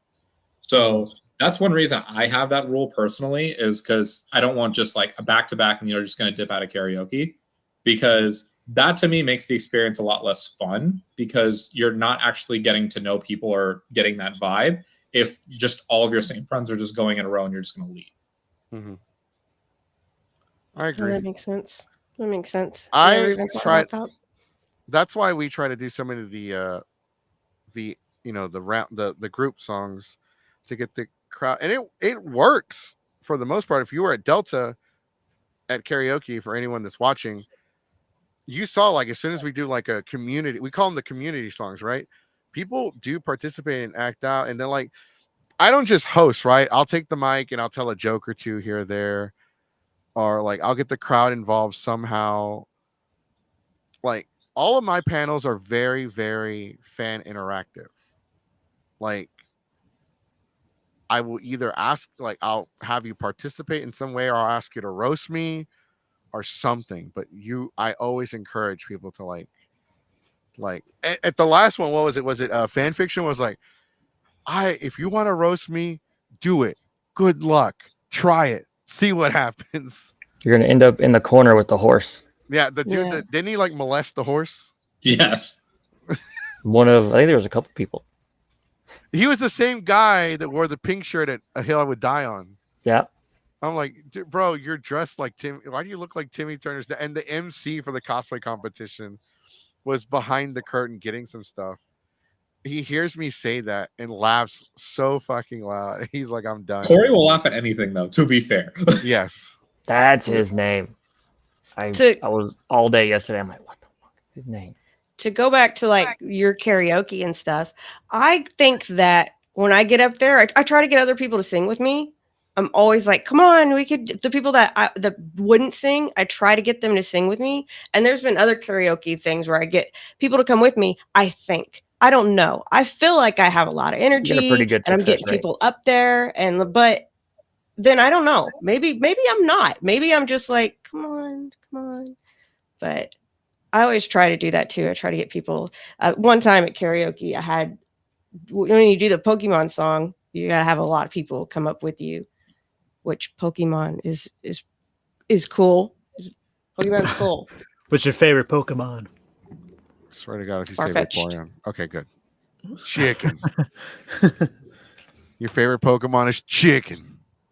Is Blaziken. It's a duck, actually. It's Farfetch'd. Spicy chicken. Blaziken. It's spicy duck. It's duck with a leak. Yeah, it is. I have 5 Pokemon tattoos, but I don't have my favorite. I don't have Farfetch'd. Oh, Farfetch'd. She does have a Vaporeon tattoo, though. That does sound far-fetched. There you go. There. When people ask me, I usually say, okay, but it's a little far-fetched. But I wasn't going to do that. But yeah, and it's a dumb reason too. When I was a kid, I didn't know that you could teach like the TM fly, that you could teach it to, several Pokemon. So, I mean, I didn't know. I was just learning RPGs, right? Oh, yeah. And I mean, that was, if you think about it, it's pretty much how the first Pokemon was. It was supposed to it was like a teaching game in a way. Yeah. So I taught Farfetch'd Fly, and that's all I used, and he was awesome. And I was like, yeah, this is my favorite Pokemon. And then he still is just stuck. And I gotta get when attached Gen to 1 him. you finally got the critical hit hacks down and you realize Slash was OP. I always imagine as a kid that because Pokemon came out and it was we didn't get 98 and we didn't get gold and silver till I was in middle school. So whenever it said critical hit, I imagine the Pokemon just hit each other in the nuts by mistake. Critical hit. Oh, That's the most middle school thing you could think, right? yeah, it's like, oh, he got hit in the dick. That's what happened. It's critical. It's effective. It's good. So I'm not gonna go into detail. I didn't get to experience the full rave. My Saturday night got kind of ruined, unfortunately. And I was having fun at the rave. I usually don't like raves. For the most part, because it's always like a circle and that one person dancing. And I think like this was kind of the case, but that girl, I don't know her name. The belly dancer? Yes. She was. Yeah, that's one thing fandom does really well is they always have somebody to kind of help out and keep up the energy, whether it's like a professional belly dancer or just a general party starter that can like. Oh, to answer this next question, I'm not going. I'm not going to Anime I Houston. think out of the 5 of us, I'm the only one going. Probably. I think Sonic is going. Nope. Yeah, No. we're not going. Right. Yeah, so, Nope. I mean, it's not like in my plans, or anything like that. I kind of forgot it was happening this weekend. I thought it was happening like later this month or something like that. Because I know the next con I may be going to is Animeverse, just for like one day. I thought you were going to pinball. Probably, I don't know, maybe for the swap meet because they're doing a swap meet at the pinball expo. Time to hit up Ross. I will go to Animeverse when they have real panels. Damn. Exactly. We went to the I first guess one they in have that Pasadena. tradition. Yeah, the Yeah. first. We walked in there, and then we were there for what? We weren't there for shit. And then we gave our badges to someone, and then we just hung out in our hotel because there was no panels. It was just pay for the voice actors. That's all. And I was like, fuck this thing. Yeah, that's what it, because the first time I went was in 2022. We saw it. We were like, this is basically a trade show with if you're looking to get an autograph show, basically. Exactly. That's the best way to describe it. And they do have vendors and all that stuff, but then it was like a little compressed per se because it was at the Pasadena Convention Center. But when they did it this year at NRG Center, it actually was more open, and they did have like a cosplay contest. They did have like a stage, somewhat of a panel stage, but obviously it was so loud you couldn't really hear. Yeah, my daughter wants to go, and I was like, ew, no, because you know how they're doing them every season now. And she said that they're advertising that they'll have panels at the next one. So I don't know. I'll believe it when I see it, but the biggest indication of whether or not you're going to a real convention or not is if their programming actually looks like they have panels going on. And this is what I always tell people. It's like, this is how you tell the difference between a convention and a trade show. Because if you don't see real programming on the schedule, then it's just a trade show. Yep. It's a glorified flea market you got to buy an entry pass to. Yeah, it's like dealer's room on steroids. That's what I was like. It's just a big. Ain't nothing there. I can't get at the Purga for half price. Yeah, but they do them through the year, and I wish other conventions would go to winter and spring. Damn it! It's because the Christmas season, nobody really has a lot of money. Yeah, well, I think that'd be a good Christmas gift. Like if they did them. Oh, sorry. I mean, yeah, a good Christmas gift would be that. I mean, we're spending money on gifts for people, and people that like to go to conventions can be like, well, this is what I want for Christmas. But also another thing too is just the reason most of these conventions happen in the summer too is because kids are out of school for the summer. Mm-hmm. That's even more reason that I would like to have a winter con. Fandom is really the only organization or company that I know that actually has the guts to do something that's in winter, because the main Ecchi Expo San Antonio is in winter, and then OkiCon is also New Year's weekend every single year. So that's why I always have respect for them, and that's why, like, even as we're reviewing Anime Texas, I'm like, I appreciate what they do because they're willing to put cons out there where people are too afraid of doing it because of whatever the season is, right? And I'll have some respect for Anime Dallas for doing that as well, because they always do it during Thanksgiving weekend. But like, yeah, but Anime that Dallas fucking hotel, bro. beast. Yeah, Anime Dallas's hotel, man. We got the suite, and they charged us $500 for the fucking deposit. It is the Grand Hyatt at Reunion Tower. It's literally one of the hotels that pretends they're the fanciest in the state, when in reality they're just a good convention space, and then they just the prices indicate that. They're full of shit because when A-Fest was there, they never did that. But it's definitely a lot fancier. So now. But speaking of anime, speaking of Ecchi Expo, at some point in the very, very, very near future, Geeks 5 will be giving away a free pass to Ecchi Expo San Marcos, San Antonio. How? We don't know. When? We don't know. But we're working on it. Stay tuned. We'll do some kind of free contest during the podcast. You can win a free trip, badge only. We're not paying for your hotel room. Hotels in San Marcos are ridiculous now. So no. Yeah. And we might we're not paying for your transportation there. If we see you on the side of the road hitchhiking, we'll wave. But that's the best I can do. Rip but yeah, Greyhound and Megabus leaving. Flexbus, do that one. They're cheaper. Yeah, they're cool. and Megabus, they're not doing it here in Texas anymore. Yeah, Rip Megabus. Rip Megabus. We got Flexbus. We might have Greyhound, but Greyhound is like, Hit or miss, yeah. The Greyhound station here is no longer Greyhound in downtown. It's just the it's bus. just a generic bus station. Yeah. Yeah. They don't even check your bags for weapons anymore. Somebody was doing meth in the damn bathroom. I mean, that's Kimochikon vibes, right? We're supposed to be working with them. Stop. Anyways, so I mean, that thing happened, so I lost my train of thought. Yes, sponsorship. Yay. We're giving away free badges, and we're giving away so as we come closer to the conventions, we are giving away a free badge to we're going to try to give away a free badge to UshiCon in Round Rock. We're going to give away a free badge to Anime Tyler, Texas. Mm-hmm. UshiCon's in South Austin, by the way, not Round Rock. I thought the sign said Round Rock. It's not Kalahari, no. That's IkiCon is in Round Rock. I know, but like Round Rock is the city, not the resort. Isn't it all just Travis County though? Yeah, They just like bump up basically. It's all just Travis County, but UshiCon is actually in Austin. They didn't do what the other cons did and fled to Kalahari, okay? No. What? Man, am I dumb? I mean, no, don't answer that. That's right. So it is. Where's the actual address?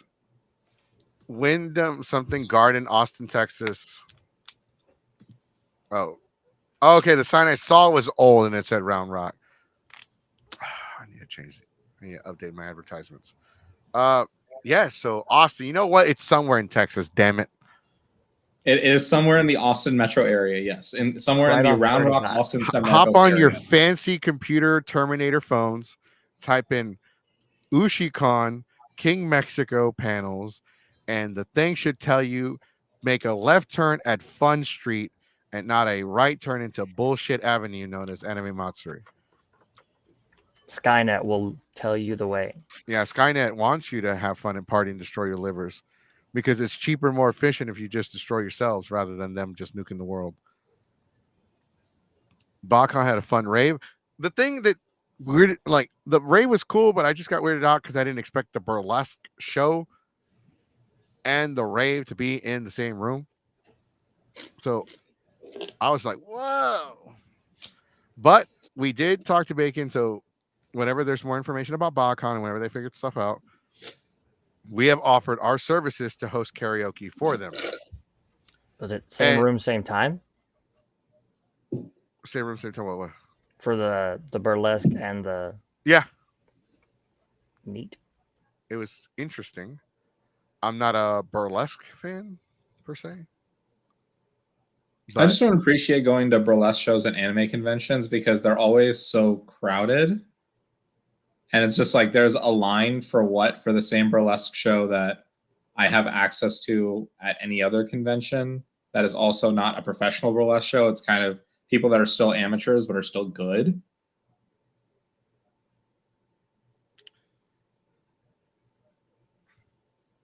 It's just like there's this weird disconnect with when we do burlesque shows at anime cons. It's like, where do we go from here, right? Right. You're right. And we have another question from what's up, Pachinko, by the way. Pachinko says Galarian Farfetch'd is cool. Yeah, it's a fighting duck. Yeah. It's spicy chicken. Yeah, With the celery. Spicy duck. It's the duck that wants to throw hands. Yeah. Yeah, with celery. Oh, it's a goose. It's a goose. It's a goose. Will Bacon throw it at the same hotel, you think? I don't know. The hotel itself is not bad. I just think there's some organizational things with that hotel that need to be reworked a little bit. I think they should host it at the West Chase Marriott, just like everyone else has been doing, because that is like the best location for like any small convention. It's not too big. There's plenty of panel rooms. you have enough space to have a good sized dealer room, a good sized main event room, and enough panel rooms to accommodate all the big panelists that sign up. And there's plenty. There's like the lobby's very great for hanging out. There's food. There's a grocery store that's a 10-minute walk. They have everything nearby, so I think I like the venue itself, but I always think it's Delta's venue. Like I never, no con that's been there has ever distinguished themselves enough to replicate the type of special energy that Delta sort of has with that venue. So I feel like it always is just a downgrade from Delta whenever To someone me, takes that venue. to me, it's always been only that was always. I'll always remember it. I know Delta's there and they've utilized it to its. They utilize it the best. But the first time I went to that hotel was for Onicon. The first year they were there. When Onicon was still in Houston. Yes. It was 2009. They were at that location because 2008 was the last year they were at the George R. Brown Convention Center. Because they had it in December because of Hurricane Ike. Mhm. I think maybe I could see, like, we'll see what Bacon does. Obviously, it's going to be a while because, you know, they got to. Bacon has to also take in consideration that fucking the vultures that are Comic Palooza, Anime Matsuri, and other several conventions are now moving into June and July. Next year is going to be an interesting year. Next year is going to be a fight for a lot of these conventions. Yeah. I mean, Obviously- Bacon has always told me he wants to stay on that weekend because of his personal association with the weekend, and also that he wants to stay on the southeast side of town in some way, shape, or form and capacity. So to me, it's like, all right, you've given yourself that niche, but I always tell him, like, your growth potential is kind of limited because you're also always going to be on AX weekend. I think he's going to have to switch dates because next year isn't Anime Matsuri on that date? No, it's the weekend after.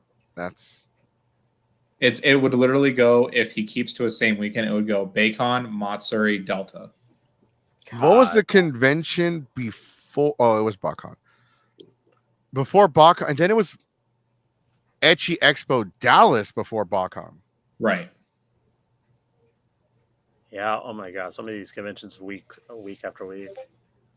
And like that's what's really hurting the market. So do I like to answer one of the earlier questions earlier? Do I think all this is going to hurt Anime Houston? Yes, absolutely. I think it's going to hurt Anime Houston. I think Anime Houston probably did enough to hurt itself from what they did last year. And that's what's going to hurt Anime Houston, what Anime Houston did. So What happened last year? So last year, they were at Delta's venue. They were at the Marriott West Chase, right? And basically, they kind of gave a middle finger to every longtime panelist and said, "Oh, if you have experience running panels, we don't want you." Oh shit, they fucked up. I'm gonna start a YouTube channel called "Dumb Shit That You Shouldn't Do." First episode, Anime Houston. No, I know all kind of dumb stuff you shouldn't do. I'm good at that. You shouldn't. Wait, actually, I didn't act stupid at all this weekend. Holy fuck! No, you're pretty good. Yeah, you were That was very a good level-headed one. this weekend, actually. Yeah, except for I the was pretty panic good attack. too. Yeah, you were. Yeah. It was good. You deserve a treat. Somebody give her like a Scooby snack. Yeah, I think I was pretty good. I didn't cause We got any some kind leftover of chicken. trauma or anything. What video was it where they're like, "Do you want a Scooby snack?" And he's like, "Bitch, did you just try to give me a motherfucking dog treat?" Had dog treats. HEB has the best dog treats. They're so good. They're like How the hell do you human know grade. that? Yeah, I was gonna ask I that. hate them. They're so good. They're human grade, and they're better than like cookies. We have like edible, maple. basically. Yeah, Look, I think we're already giving too much fan service to the Chainsaw Man fans in the audience because they love these dog treats. Yeah, They're good. They're good. If you have a dog, go to HEB, get them their human grade. Like, oh, see, he's got one. He's gonna eat it. It's fucking delicious. They're like, that's the bacon maple one. They're so good. I only eat That's like maple. I mean, I don't eat Maple. them, but I've because I don't know their calorie count and shit like that. But I'll We are all just indulge. Norval Rogers, I guess. Yeah, they're good. So that's another thing HEB does really good. They make good dog treats. I done goof. Now I got all the pugs right here. All right. So now let's cover the good, the bad, and the official review. So starting with Mr. Clint or Mullet. Let's see. The good. We won the contest. That was good. Overall, I think I had a great time. Like the circus, I can't remember the name of it, but they put on a good show. 'Cause that's the only thing we did Friday, wasn't it? Yeah. I still Bad. hate that fucking circus. I like the thing is I like their things that they do. Like okay, that's cool. I want to see that. They drug it for so long and they're not funny. It's not funny, but the tricks are really cool. But it's like there's 5 minutes of bullshit before they do something cool. And I'm not like circus performers. I'm like just do your trick because it gives me really anxiety when they act like they don't do it every fucking day and they act like By the way, I saw ooh, all there's scared. 4 of I them, can't and they have to give stand each that. other a chance to recover from the last one. So that's what the break in conversations. That's what I see it as. Well, the whole nervousness of them acting all nervous, like they fucking don't do that every weekend. I don't know. It gives me anxiety. It gives me anxiety. Everything does though. The audio video dude, he was awesome. Yeah, he was great. I don't know his name, but special shout out to that guy. Let's see. On the not so good stuff, there's the wristband badge thing. That was like a shock to me. That's the first time I've ever got something like that at a con. Let's see. I've gotten that from a con that was quintuple the size of this one. So Wow. There are arcades, not just the one that they mentioned, the Arcade Pinball Expo. I don't know if it was that one or a different one, but some of the arcade conventions, the retro ones, they do wristbands. I wasn't too like critical on them for the wristband thing, but I was disappointed honestly because I collect the badges. Yeah. Yeah, like I know, for example, Retropalooza, they do the lanyards and the passes themselves. Pinball, the Houston Arcade, I think it depends on like if you're gonna go for one day, they'll give you the wristbands. They don't have like a Saturday, a Friday, or a Sunday, if I remember correctly. I don't know if they do give out badges anymore. I don't know. I'm not sure. It's because they're honestly expensive. If you're not making like the revenue to justify a badge, then it's not really worth it. But Sonic, I forgot to tell you that when we got our wristbands this weekend for the con, I told 17 and he started making fun of me. Him and Asian started making fun of me. Like, oh, you better make sure that's not the room key this time. And sleep out in the fucking hallway. So for context, things that Goku does. Yes. So they gave us wristbands because when I went to I stayed with a friend. Yeah. And he's like, here you go. It's the wristband for the water park. Cool. Well, what he didn't know is that the wristband was not only for the water park, it was also the room key into the room in the resort. So I showed up Saturday at 6 a.m. and I'm beating on the fucking door and everybody's in there sleeping like a goddamn rock, like they went into a coma.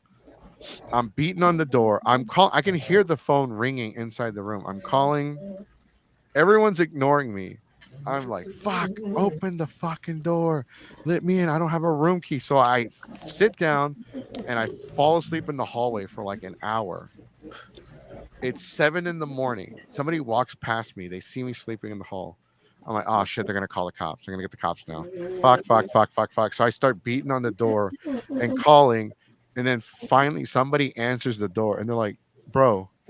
And I just crawl in, go straight to sleep. I wake up 1 hour before my panel starts. And I'm like, bro, I need a room key. I need a fucking room key. I don't want to do this shit again. He's like, what are you talking about? You have a room key. No, you never gave me one. The wristband. What? The wristband is the room key. And I'm I like, think that's cool. I really think that's cool, but it's funny. That's funny. It's a unique to I call was a horror pissed. game. Oh, I was pissed when I found out that that was the room key. I walked outside, closed the door, slammed my fist against the damn door, walked in, and I started cussing and screaming. The neighbors heard me. What the fuck? You mean I slept outside like a goddamn bum? I look like I just got back from the fucking. I'm pretty sure the cops are on their way. This is some bullshit.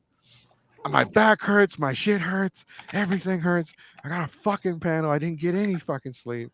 Yada yada yada.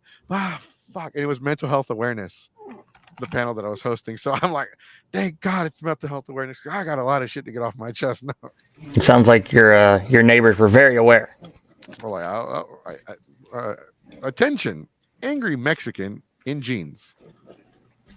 Yeah, so they made fun of me for the wrist. Oh, better make sure the wristband's not the door to the key to the room.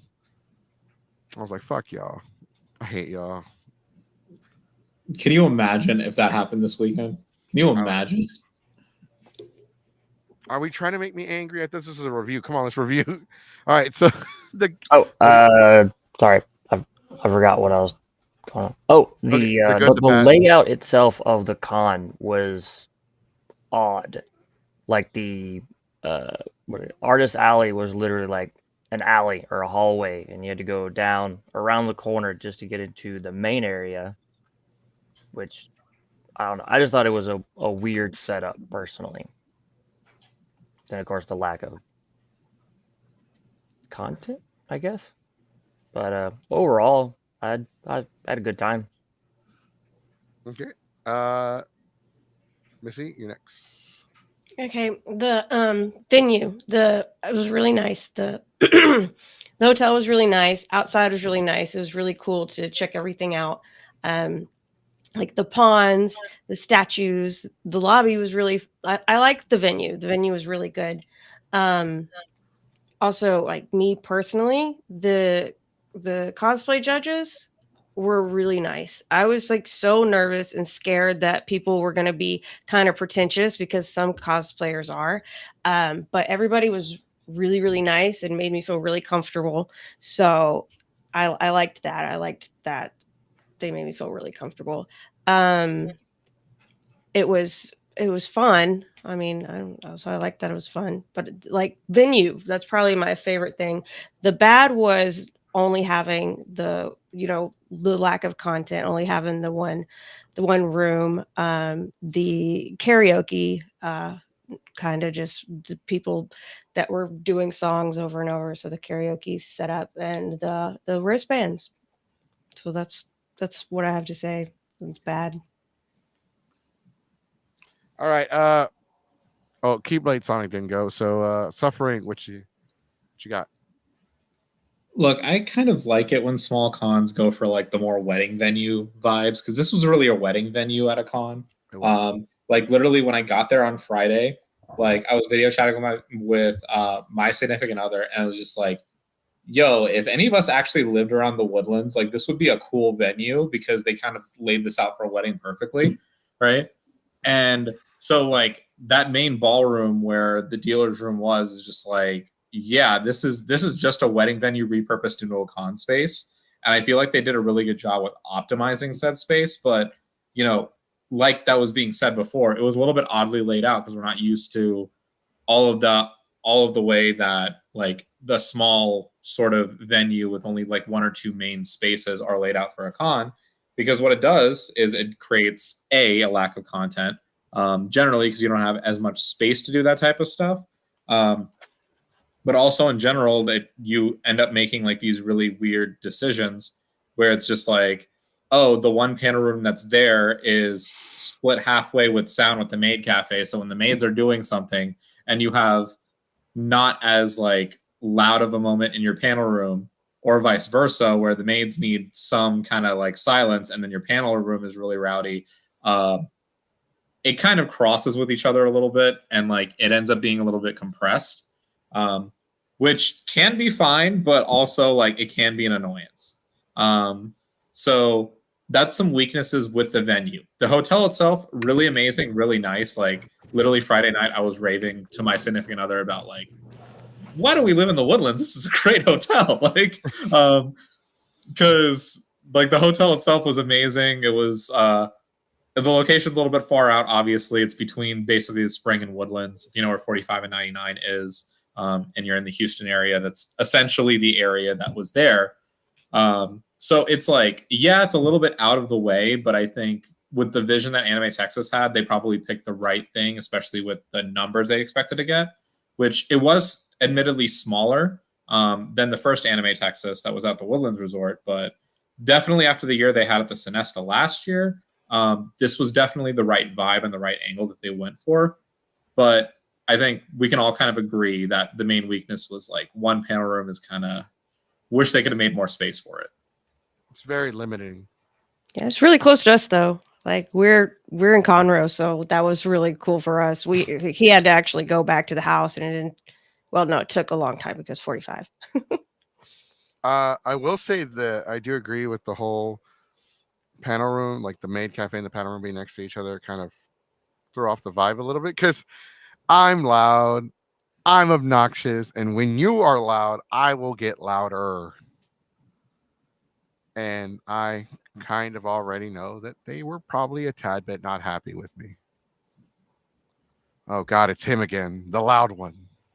Oh, that's my calling card. Mexican, as Sonic used to say. No, I think the one moment I had with that during my poly panel, right, is like I was trying to like make a serious comment about relationships and whatnot, and I just hear the most sexual noise coming out of the maid cafe, and I'm like, like oh my God, can I say one thing? Asian Alex actually enjoyed their what is it, escape room? They had an escape room. Oh, You mean yeah, the I got a quiet room or coupon for the- that. No. The maid cafe did an escape room. oh, okay, it was one of those. Yeah, okay. Yeah, they did an escape room, and they like he does escape rooms like every other week because that's his hobby. So they like got out of it within like a record time. But he's like, oh, it was definitely fun and challenging, dude. You got out of there in 10 minutes. I didn't say it was hard. I just said it was challenging. But he did enjoy it. He thought it was cool. That was a cool aspect because that guy will spend like the entire time in the hotel room watching Scooby-Doo cartoons on his iPad.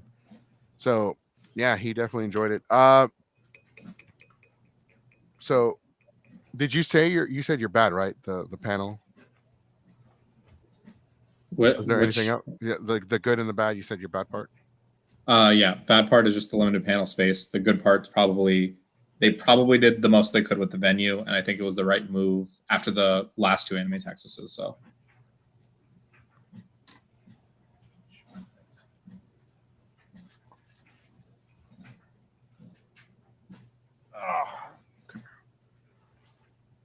Go to HEB, get that dog some dog treats. One for me, one for you, one for me, one for you. He's already Zoink, Scoob. He's already like 5-6 pounds overweight. I got yelled at by the doctor. No, there's people just get half of one, then half them. Look, other dog. Look. He doesn't care. Like, where the snacks at, y'all? What, you want me to scratch your back? Fine. He's an attention whore. So my good and bad.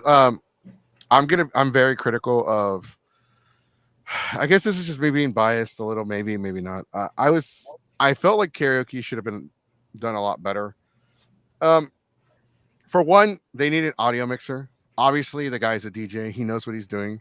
He knows that they need a audio mixer because there were some people that sang where you could barely hear them, and you could hear the song. You could hear the instrumental part of the song more than you could hear them singing, because some people don't know how to hold them. Like, people hold the mic either too far away from their face or too close. So you have to be able to adjust the gain of the mic and the volume that's outputted. The volume itself doesn't, the microphone itself doesn't have a microphone volume. It has a gain level, and it has the volume that it outputs to the speakers that you could control. It could have been a lot better. They used YouTube Premium. We do that shit too. That's not revolutionary. I was just a little bitter because like we when we got there, it was like 45 minutes until they shut it down, right? The one Luffy cosplayer sang twice in less than an hour. Yeah.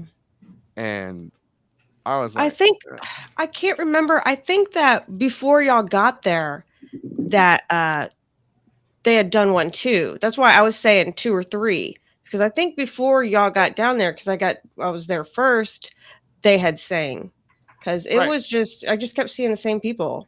plus that one guy went up there. He's like, oh, I'm happy to be your opener, middle, and closer. Wasn't that pink shirt guy? I think it was pink shirt guy. Didn't you tell pink shirt guy, you're like, I'm not going to talk about you? And look, you talked Oh, about I him. already decided I was going to talk about it. Well, like, because y'all showed up at the panel late. Like, I'm like, bro, you're the only one here dressed like a dad, and I guarantee you're not a dad. And I'm like, you look like Timmy Turner's dad. Like, you look like you just got back He from. don't have no kids.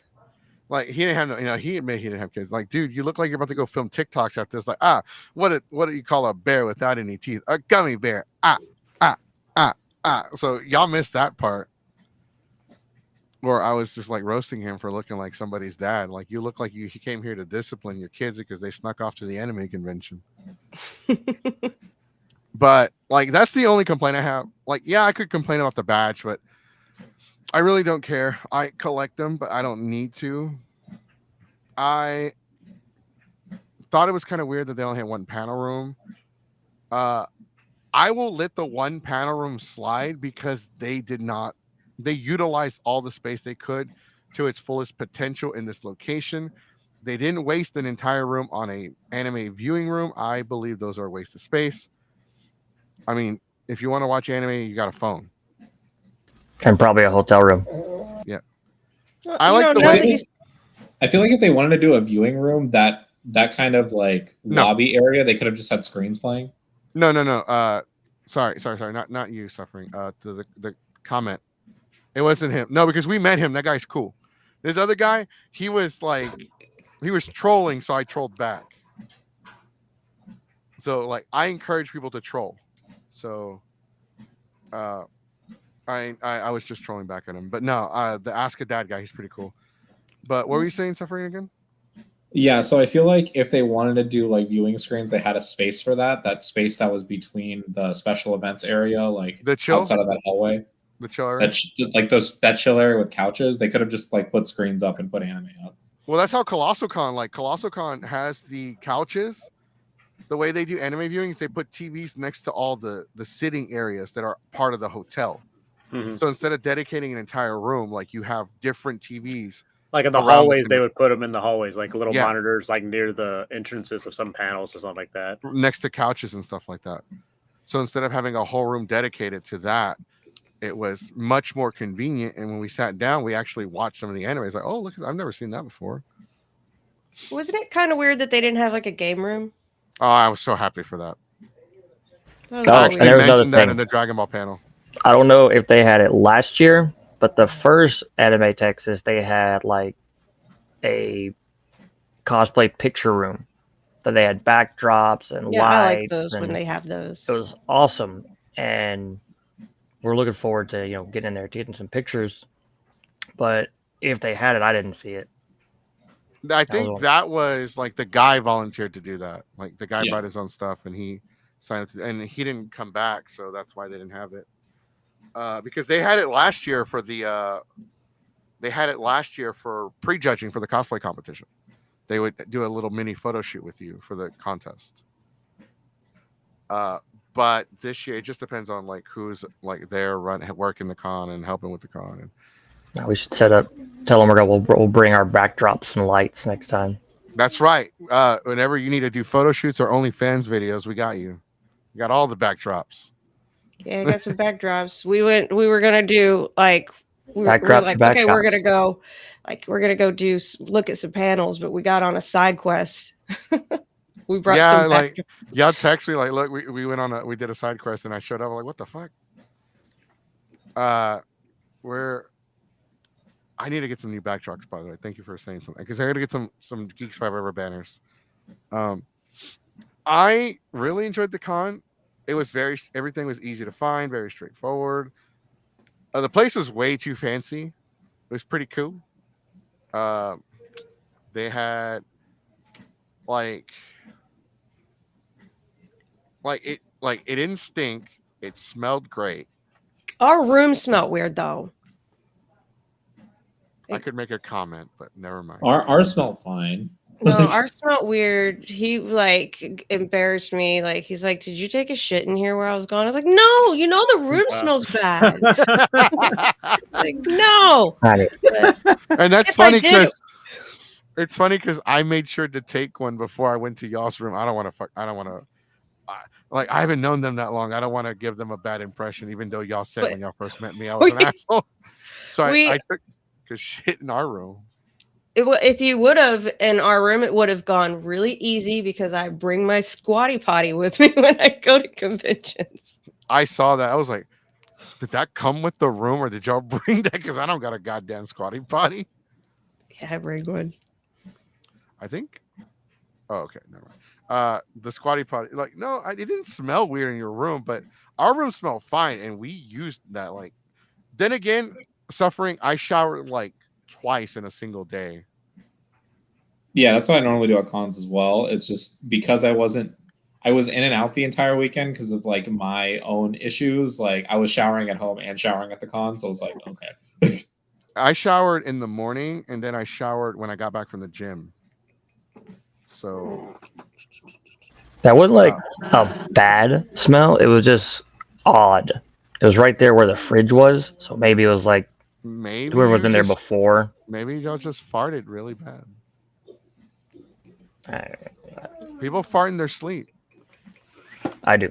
She does. I've had a don't. couple I fart. hotels where they just have that really odd smell to them. Like the hotel I had at A-Fest was like that. It wasn't on site because I wasn't at the Lowe's. On site, y'all. I was like maybe like 3-4 miles away, and it was just like this place that I stayed at. I think it was like going through renovations or something, and like there was just a funky smell in the hallways. So that happens with some hotels, I think. Yeah, it was like Delta this year. It had a smell, like there was a smell of food in one particular place, and it was really weird because it was all weekend, just that smell. I think that's hotels where can they be were so feeding weird. volunteers at, was right around the corner from our room. Yeah, but yeah, hotels sometimes be smelling funny. Oh shit! I got my deposit back from the hotel. Sweet.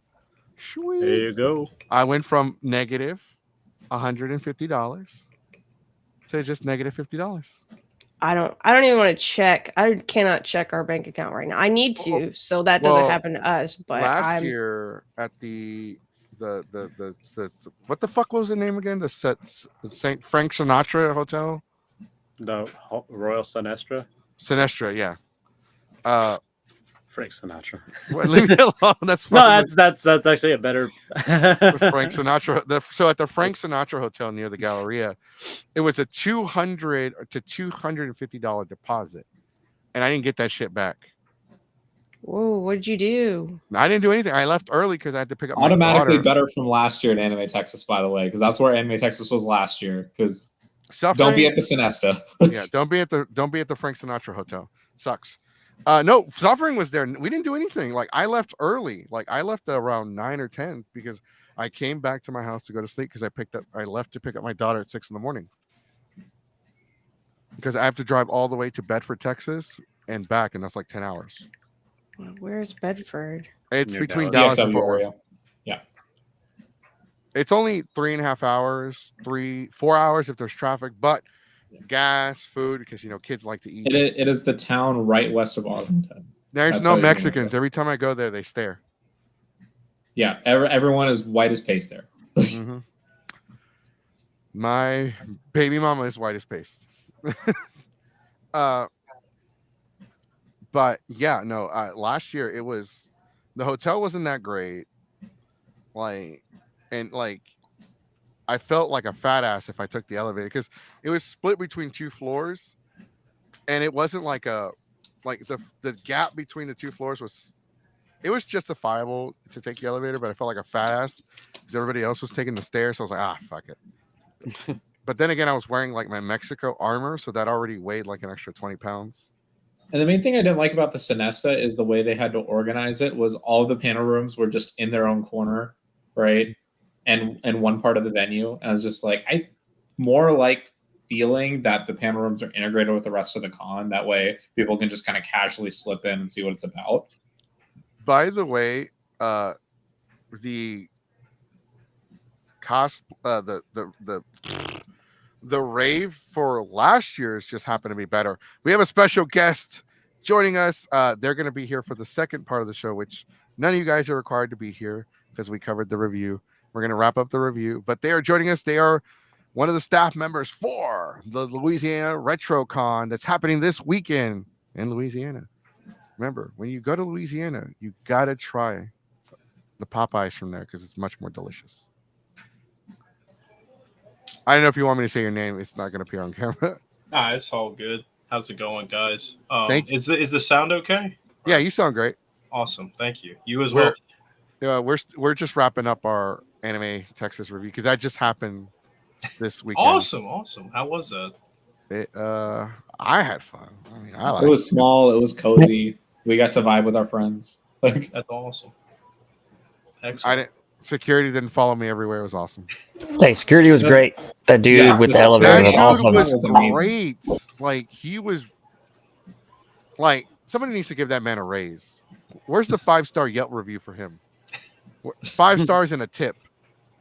Give him that. No, I think that's one thing that sold the venue for me so much, even though like Goku was saying, like it was a little bit fancier and more highbrow than us anime fans are used to for sure. No, but like the security guy was just he was on point all night during the rave, everything else. He was taking care of people. He was making sure everyone was okay. Like that guy himself sold a lot of the venue for me. Plus, he helped me with the incident that happened Saturday night. Like, he saw me having my panic attack and he calmed me the fuck down. Like, he like literally extended his hand out and I held his hand while I was freaking the fuck out. And he's like, just go in your room. Like, it's fine. Breathe. And like, bro, like I couldn't like I know he's not ever gonna see this, but thank you so much, man. You were a great help because I felt like my heart was gonna explode when I was. Yeah, maybe he cares so much because he was an anime fan. Maybe he will see this. Maybe. Yeah. But let's get our final review. So the way it works is, you score the con on a 0 to 10. 10 being absolutely perfect. We're talking about like Dragon Ball Z perfect. No, I'm kidding. But 0 being I've received ass whoopings that were better than this convention. All right, Clint, you are first, Mr. Your nickname is Mullet? His name is like we call him Mullet. I've always calling him Clint. I don't know if you can hear how weird it is because I call him Mullet. I was introduced as Mullet. What did we meet? Like 21 years ago, give or take. Yeah, so I've been calling him Mullet for that long, and so it was at a concert or one of the cons where I'm like, hey, can you stop introducing yourself as Mullet because you're almost 40 now, you don't have a fucking mullet. And he's like, real quick. Okay, he's like, I'll call myself Clint. And my kids like refuse to. Like they forget his name is Clint. Wait, but I'm almost 40. I'm gonna have the Eddie Guerrero mullet. Now you're making me think twice about it. Nah. You'd be awesome. She just doesn't want me to have one anymore. Oh, okay. No, yeah. So he's got glorious hair. Preferences can be weird. What would you give the convention? What is your personal score of Anime Texas 2024 in Spring, Texas this year? 0 out of 10. Let's go. Yeah, I will give it an 8 out of 10 overall. Ooh. And like I said, just going to give a couple shout outs I forgot to earlier. You probably won't see him, but still. The security guy, he is awesome. The AV dude, I think I said that. And the belly dancing girl, she kept the rave going, and it was awesome. To answer the question, no, it was he. You're talking about the security guy. You're talking about he works for the cons, right? This security guy worked for the hotel. He was actual licensed security for the hotel itself. Yeah, he's talking to Mullet's talking about elevator guy who was there. Like he had to. That's the guy that helped me. The same guy. Yeah, and it was like 3 o'clock in the morning when he helped you or something like that, and he'd been there all day too. So like elevator security guy, he was cool. So we got an 8. So Missy, what is your final verdict? I'm gonna go 7. 7? That's still good. 6 is still a passing grade, believe it or not, guys. It's only 5 and below where it becomes failing. All right. I was gonna ask Sonic, but he didn't go. He went to go eat. He went to go enjoy some chili dogs. Cafe. Suffering. What you got? This was a solid 6.5 for me. I think. Just the straight 6.5 grade is like feels right for this con, just because I understand the position that they're in, but it's also like it wasn't really pushed that hard. It was super casual, so 6.5 just feels like where it should be. I'm going to give it an 8 because for one, I like the location. The staff were definitely friendly. Everything was easier to find. There weren't there was absolutely no con drama. I know the con can't control that, but the dealers that were there were cool. As a matter of fact, we ran into a guy that sells samurai armor. They custom make it, and it's the Lord armor. It's not like the pawn soldier armor, right? It comes with the mask and the helmet and everything. And like I told him, like, look, as I'm working out, my shoulders are gonna get wider and bigger. Do you do custom armor? He's like, yeah, I could do custom armor. And I was thinking, okay, it's probably gonna be like 3,500. He said like 2,700, like an extra $200. I was like, that is a really good price. As a matter of fact, I will contact you after the con.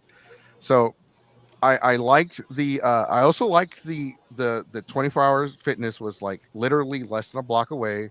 They had a really cool pizza place. Everything was just very convenient.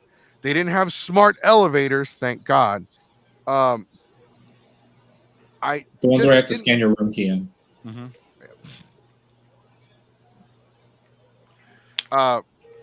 Overall, I'm gonna give it, and this is me being generous because I really did have a great time. The dealer's room to me was great. Everything just for me until Saturday night fell into place. I will say an 8 out of 10. And so putting it into my thing. Okay. And all right. So the final verdict is a 7.5 out of 10. You got lucky. Anime Texas. But I feel like I'm always going to be the low end whenever I rate cons. give it a 3. So many. A 3. Like, no, you know what else they had? They had strawberry water, not lemon water, strawberry water. The fancy. Oh, I'm allergic to strawberries, so that's not a plus for me. Well, I didn't say it was good for you. I said it was good for me. All right. So, do you guys want to stick around because we got one of the staff members for Louisiana RetroCon? If not, Nah. you guys can. I'm gonna go out and like, so I'm out. I also I need will a see dip. y'all I have to deal later. with middle They're school stuff exhausted. a They week, so. actually slept until 5 in the afternoon today.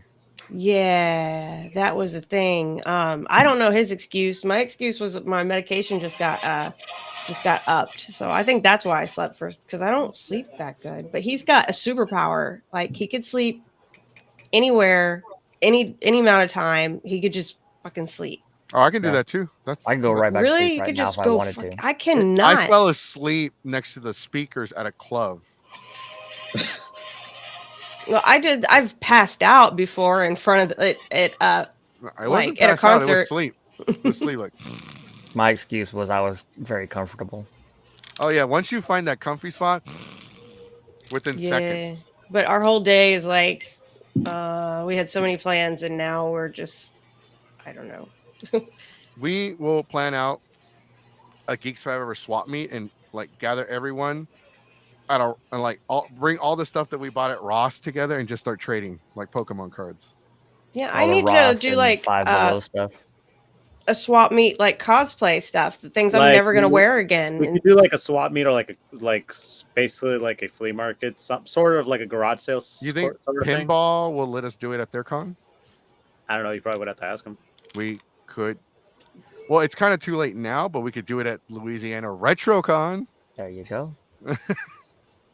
Yeah, I think y'all be excited about some of the explanations next few minutes. So appreciate y'all guys having me. Yeah, Really no, appreciate thank it. you for coming on. I'm doing a Yeah, super okay. show. Because I thought y'all were so originally I wanted y'all for Wednesday, but it didn't work for y'all schedule, so I fit y'all on today. Now I gotta fill in my Wednesday schedule. That's But it's cool. understandable. It's Sorry. cool. Thank you. Well, Thank you to my buddies, Clint and Missy, for coming on. Oh, no Uh problem. I this enjoyed Wednesday it. this Wednesday, I already came up with the topic for Wednesday. We're gonna talk about the CP topic and the issues that are presented in Japanese culture. We talked about it with Lolicon, Shadowcon in the US, but now we're going to dive deeper into the actual history of it in Japanese culture, and we're going to talk about, is it an overall as a problem? Is it something that, we're going to talk about the issues with it, because when we talked about it before, we talked about it based off the perspective of Ministry of Otaku, but we're going to kind of take them out the subject line and just talk about it in general. So that's going to be Wednesday's show. So if y'all want to come on and talk about that, y'all are welcome to. Appreciate it. Well, yeah, Okay. it's nice being here, and thank you for Uh, having me. All right. So what about you, Suffer? You going to stick around or you got to go too? I probably got to go. I always appreciate being here. Always going to be a friend of the pod, obviously. That's right. For those of you who don't know, my handles are Hiryaju_suffering on both Discord and Instagram, as well as Hiryaju-suffering on Tumblr. Join us next week on Monday for my review, because Goku's not going to be there, of Anime Houston. Wait, you're coming on the show, right? Yeah. Yeah, he Okay, just cool. said that. Okay. Oh, he said my. All I heard was my. It's going to be on this channel. Don't worry. It's still your content. Okay, cool. All right, buddy. See you next week. See you next week. All right. So thank you, sir, for joining us for the I am King Mexico. This is my co-host, my regular co-host, Keyblade Sonic. Hi. Would How's you it like to going? introduce yourself to the audience? Yeah. So what's going on, guys? So I believe it or not, I am Davey Lusko. I am the founding director of the Louisiana RetroCon. So it's kind of like my little nest egg, my little passion baby. It's been a fun little project that I started 2 years ago as fun, and it's become kind of like basically like a business model, and it's been a blast to do something that I love and give back to the retro gaming community. And it's been a fun journey. I've met many people, and but yeah, I started the con 2 years ago in like a small little gym facility, and now we run it in a little auditorium / convention center, and it's grown twice its size pretty much every 6 months. We do it biannually. And Oh, it's y'all do been it every pretty cool. every 6 Every months? 6 months. Yes, Twice a every year, 6 months. What? Okay, hold on. I actually have your website pulled up. So it's Awesome. Morgan City Municipal Auditorium. Auditorium. Thank you. That's That's it. in Morgan City, Louisiana. That's And it. How far is that from here? it is about 4.5, almost 5 hours. So Are y'all coming out? not this what we just discovered, Yeah. the con, and we like to plan out our cons, like we start planning out our conventions in January, and Okay. we plan out the ones in, like, and we're talking about like May, June, July. We start Yeah. planning those out in January, like which ones are we going to try for, which ones are we, because we're panelists, we're not just podcast hosts, we also do That's panels. awesome. So I do a Yeah. lot of like comedy panels. Whenever you see panels, people have like PowerPoints and laptops and videos and presentation. I don't do any of that shit. I will literally show up. All right, we're going to talk about Pokemon. It's cockfighting for kids. Hey, if it's entertaining, it doesn't matter. As long as it- it's engaging, that's what matters at the heart of it. So I try to be entertaining and engaging. yeah, I actually encourage my audience to troll back. Like, oh, don't just sit there and be quiet and listen to my shit. Try to troll me. Do it. I dare you. absolutely. I do adult panels and I do family friendly panels. Ironically, you would think that I would be bad at hosting family friendly panels, but it's normally the audience that slips. Like Okay. I'm pretty good at not slipping with like cuss words or anything like that. But the audience like, well, shit. What did I just say? Family friendly. Like, oh, sorry. Right. That's Like how you're it. That's gonna how it get me be. canceled. Yeah. Yeah, Absolutely. like Sonic's been to our Dragon Ball. I had to tell people at our Dragon Ball panel, stop cussing. Stop. I told y'all to stop cussing. I'm gonna start throwing chairs if you don't stop. It's like, But knock it off, y'all. That's awesome. That's awesome. Well, we're very family friendly, so I do respect the trying that you're doing with that. It's a hard thing. I'll say that it's a hard thing because I'll be on a game at night playing like I'll just say Call of Duty Zombies or something with friends because that's a pastime we do on PC, and it's like like oh no, and like you probably slip a curse word in there, and oh then yeah. like people see me in person, they're like, oh, you're this innocent little man, and I'm like, have you met me? But of course, in a business, or something like this, you keep it professional. So Yeah, you got like well it's we people don't realize that on the show we are very different compared to how we are in person. absolutely. Well, with me it's kind of the same. Kinda. So there was an events director for a convention, and I started like saying, "Oh yeah, I'm my like oh I was saying something about chaos, right? I was talking about chaos, like oh yeah, chaos is good. Chaos is good because people always like to have scripts, they like to have game plans, they like to have everything written Yeah. down, and I don't believe in that. Like I believe that that you should wing it sometimes because if you are prepared for chaos." Because one thing I've learned as a panel is that people troll you all the time. You can't sure. control the trolling, especially children. Mhm. Whew. Children They are love the the troll. best at trolling, hands down. And we were hosting Dragon Ball versus My Hero Academia once at Anime Austin, and this 10-year-old walks in and they start trolling. Oh I'm like, no. oh, I was like, oh snap! I didn't know daycare let out early. Shouldn't you be in school? Well, when I was little, you mean 2 minutes ago? And we were trolling so much and it was back and forth and we neither one of us skipped a beat that people actually like walked up to me. He's like, bro, did y'all script that out? I'm like, no, that was just us going at Just it. just straight Like, out. That's awesome. like, oh, Dragon Ball is On dumb. the I'm like, spot, like, where's your mom? Where is your mom? So I can find her and become your stepdad and put you in a corner. Yeah, it's like sometimes when you watch at like at a you're like playing a game like at an arcade or like a convention and like Mhm. the little or like some kid was playing it and then they like naturally sometimes they play it for like a few seconds and they like run away for like a few minutes and then yours turn to playing it and then they come back. It's like, oh well, I was playing Sonic. Well, now you're not.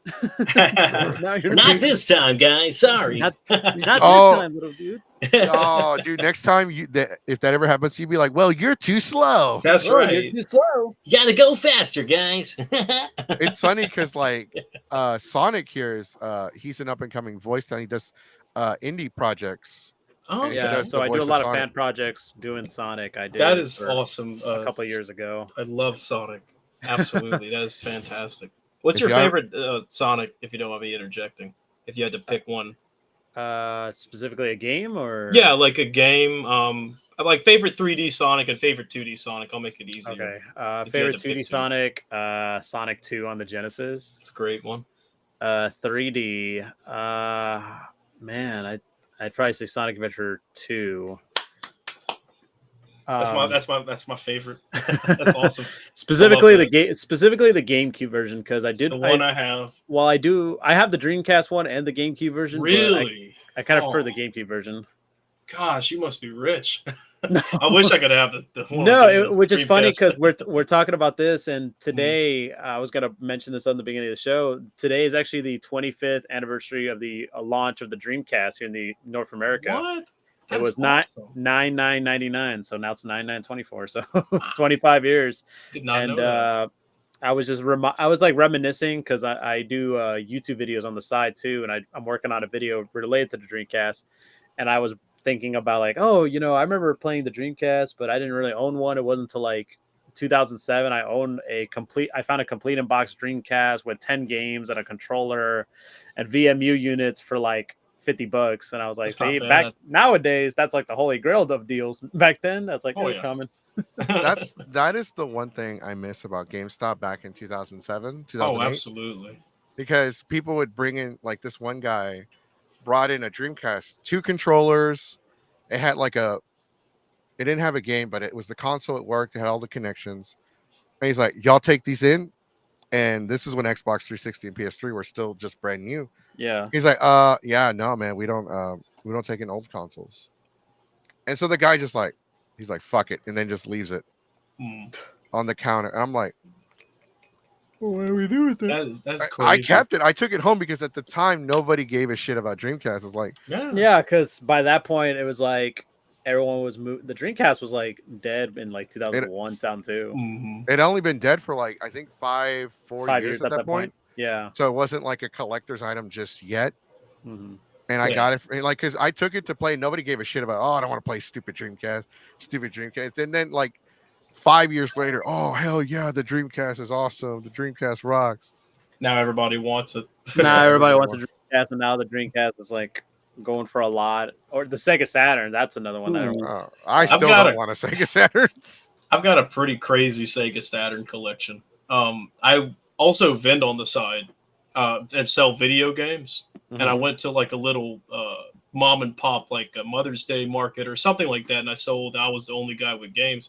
This guy walk up to my booth and he's like, I see you have a Wii U and a Switch. I want to trade for that. I'm going to come back tomorrow. This was like this year. He comes back the next day with about $2,000 worth of Sega Saturn games. I didn't even look up the prices. I just knew that these are probably all crazy rare. Yeah. And all he wanted was a Switch, a Wii U, and a few other goodies. And I'm like, you know what? I'm going to take the gamble. I'm going to just be fair about it and just, he wants it. I want it. We both don't know. We're going in blind. Man, I got in home. It was like Contra, which one of the Contras is worth a few hundred. Both Panzer Dragoons. It was Die Hard Arcade, which a lot of people want. Amazingly. Shinobi. So there's some crazy stuff. Yeah, there's some really good stuff on the Saturn. Especially just the Panther or Dragon. Sorry, I didn't mean to interrupt you, Sonic. But yeah, no worries. Just real quick, I want to say, fucking Panzer Dragoon. Panzer Dragoon. Yeah. That, holy shit. Sorry, go ahead, Sonic. I was going to say specifically Panzer Dragoon Saga. That's the one. It's like, oh, that's like the holy grail of video games. Because like, there's a YouTuber I follow. He was like unboxing, like people were sending him stuff like fan letters and stuff, and then someone donated like a couple of copies. One of them was Panzer Dragoon Saga, and he was like, "Oh my god, are you serious?" He's like, "Yeah, you can have it. Thank you for being a great YouTuber. This is for you." It's like, man, yeah. So in the comment section, yes, Panzer Dragoon Saga goes for a lot. It's a holy grail because people, you know how most games they could like remake it or port it or something. Like, unfortunately, they can't do that with Saga because they actually lost the source code. So it's basically lost media. Almost could have been lost media.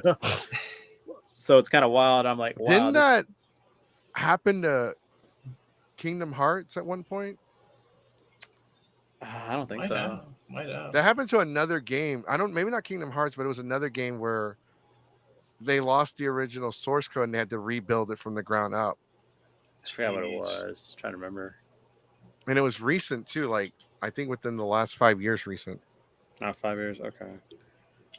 Probably look it up. I will say one crazy thing for sure. I know some people in the comments were mentioning about like the new Deadpool film. So I don't know if y'all been keeping up with that game. I own a sealed copy for Xbox One of the only Deadpool game they made. And like PS3, 360, then it was on PS4 and all that. Yeah. And it's like I think worth $150 now. And I bought it when it was like maybe $30-$40 sealed at a Second and Charles store. I don't know if y'all got those out there. Deadpool, Second and Charles. But I just picked it up and I was gonna play it one day and I kept it in a box and now it's like, oh, well, maybe I shouldn't open this thing. But it's because they delisted it because of licensing issues and I think the launch was a failure as a whole. I heard, but the game off the stores, you can't buy it digitally now. You have to buy it physically, like Saga. It's so the Deadpool one, it wasn't going for that much until the Deadpool movie, and now it's dropping in price again. Okay, so good. Maybe I can get another copy. I know some guys asking for like $70 for his. so I'm waiting a Okay. tad bit longer because Mhm. Deadpool's really not that good. Like it's cool, Yeah. it's funny, but like if you look it up right now, if you have a copy of Ultimate Marvel versus Capcom 3 Mhm. on the PS4, It's that like one's 80 going for bucks. like $80. Some people are asking for Yeah, 100. I have that actually. I just got it. I didn't expect it to go for much. And there's like a lot of games nowadays. You especially, I will say this. Like 20 years ago, nobody cared. Like people were like crap on you if you had this console, but now everybody's starting to like get into the GameCube, and like so many GameCube games are like going for like double, triple that they would be like 5 years ago For or something like that. for those That's of you wondering my. what it looks like, Yeah, I have that one. Wasn't it that was GameStop exclusive, right? Yeah, no, it was. Yeah. Yeah, it was. That's this why one it's so valuable. Yeah, the Yeah, PS4 version was GameStop exclusive. it's I got this pricey one on because of that. Amazon.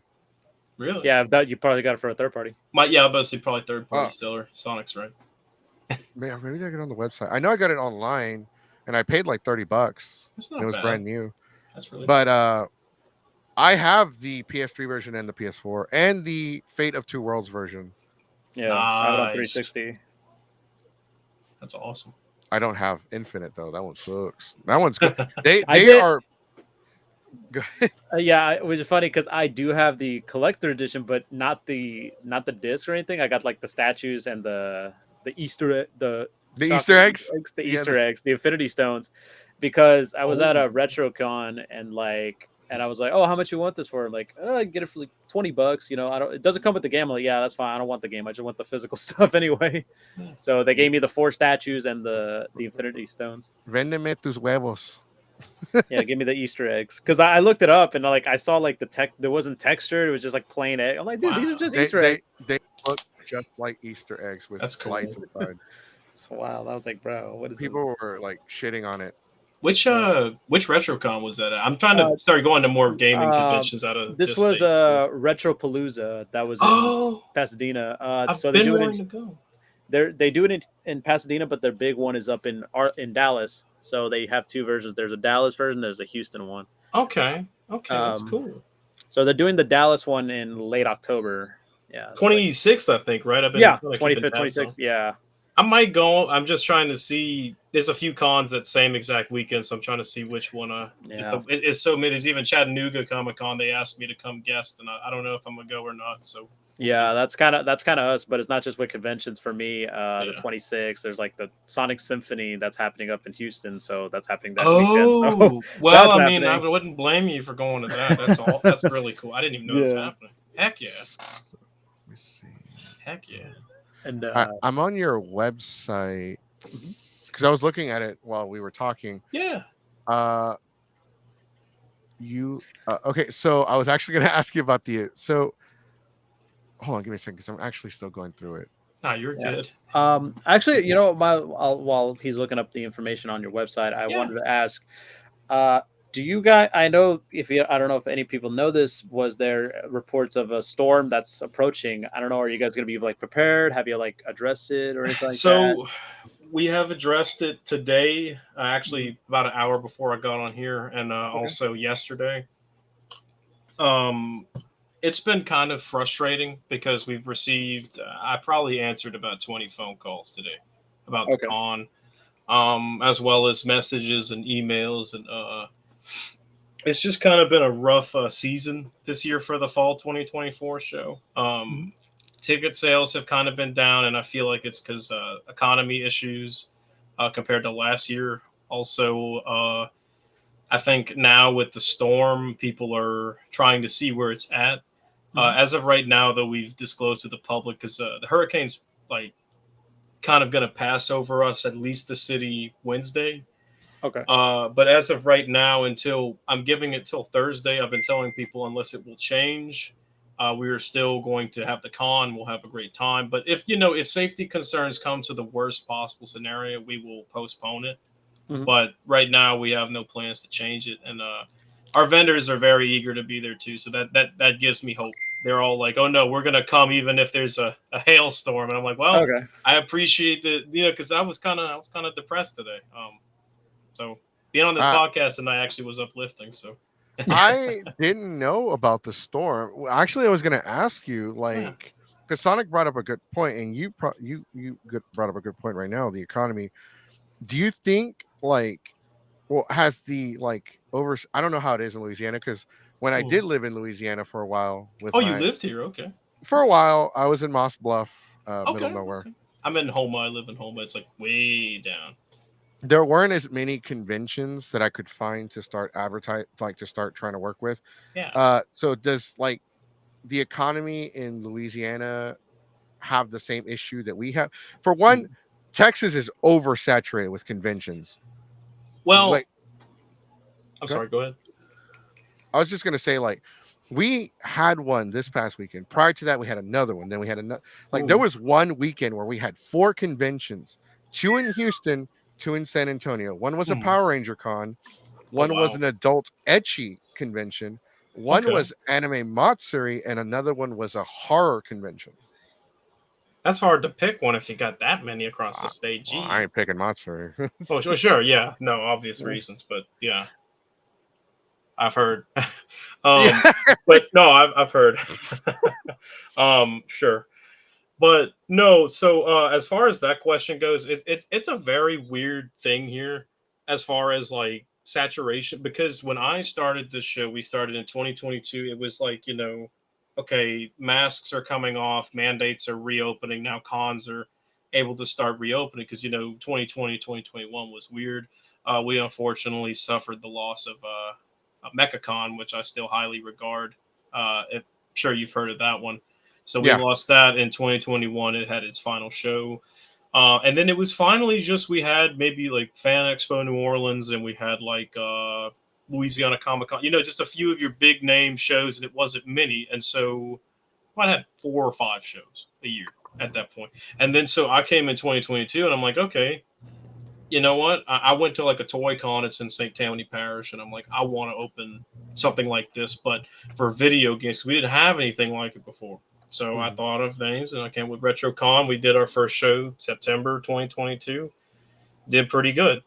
And like I said, there still wasn't really many cons. It was kind of dry cut. It wasn't many, and it was a reasonable number. Unlike the situation at Texas you mentioned. I didn't know about that, but now 2 years later, I have witnessed so many people that are just coming in head first, and I guess the positive this thing I could say would be is I hope they don't nosedive. It's a lot of like newbies, I guess I would say, not researching. Mhm. A lot of, I guess I would say, B list show. I hope they realize what's to come because it's a lot of money. When I started, it was very small, but we added stuff as we went. That way stuff wouldn't take a nosedive.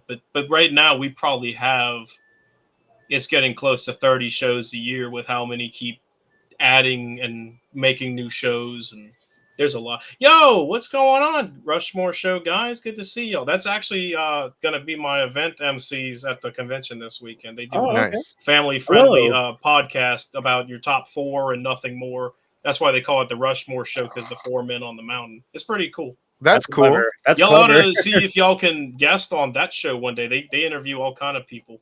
Yeah, time, I so would definitely. they're cool. We would love to collaborate. We actually really like collaborating with other We That's did cool. me and Sonic like we approached Big City Wings in Houston for WrestleMania weekend, and we did our podcast with another podcast group. Fusion. God, and Fusion Ha. So because and I know them, we're buddies, and I ran into them this weekend. We did it was Geeks Five Ever and Fusion Ha podcast, and we came together for WrestleMania weekend, and we talked about like professional wrestling. We were talking about Cody Rhodes, That's cool. we were talking about The Rock, and like we do all kinds of stuff. Like we even have other podcasters come randomly on the show. Even John, he's a voice actor, he's a buddy of mine. He'll randomly just Okay. pop up on the show. He did Gentle Criminal in My Hero Academia. Linda's popped up Nice. every John now and Goodnick, then. yeah. Yeah, John's cool. That's awesome. Deacon, he's a rapper. He pops up. I mean, Sonic's pretty popular too. He's pretty famous. It's cool. But yeah, no, definitely we can do family friendly. I can be on a family friendly show and be family friendly, or they can come on my show and they could come up here and be a part of our show, which is for mature audiences only. Strong language, adult themes, extreme sarcasm. Oh yeah, we Nice. are. We originally started off as like a trolling podcast. We were talking trash, Sure. and then we evolved into the convention review channel. Mhm.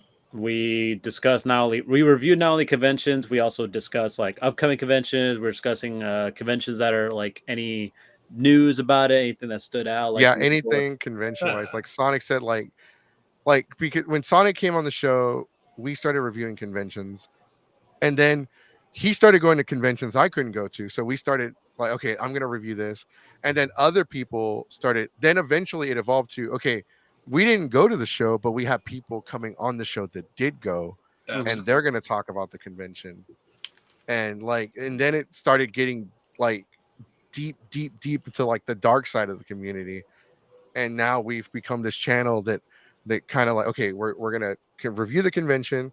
Yeah, we might say some shit, about it, but we're doing it because we like literally we're only saying this because it's to kind of help you like be get better at yeah. the because we've like Anime Tyler Texas watched our show, and now we're gonna do something with them. Ushicon, which is in Austin, Texas, now we're gonna do something with them. We try to help out all the conventions, even the conventions that have stumbled a little bit. We go out of our way, and like I'm interested in doing something for your show now because I'm looking at the website. And you said you're bi-yearly. Like, when is the next one? I know you have one this weekend. Yes. When is your next show? So it's bi-yearly as of now. We haven't actually picked dates for next year yet because of, again, it's just we're in such a weird economic time right here in Louisiana. It's been weird for cons.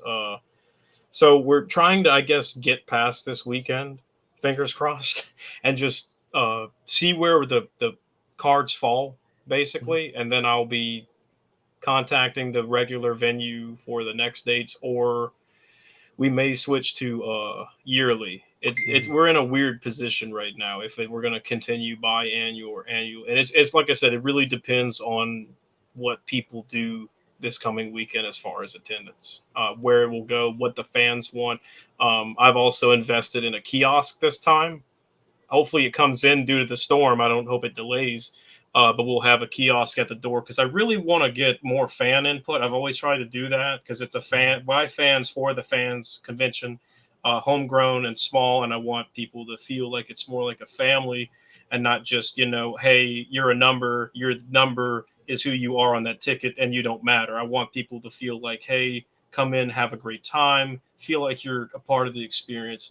So I want to get more feedback this time and see like, hey, do you want to continue enjoying it twice a year? Do you want like one big show a year, or would you want?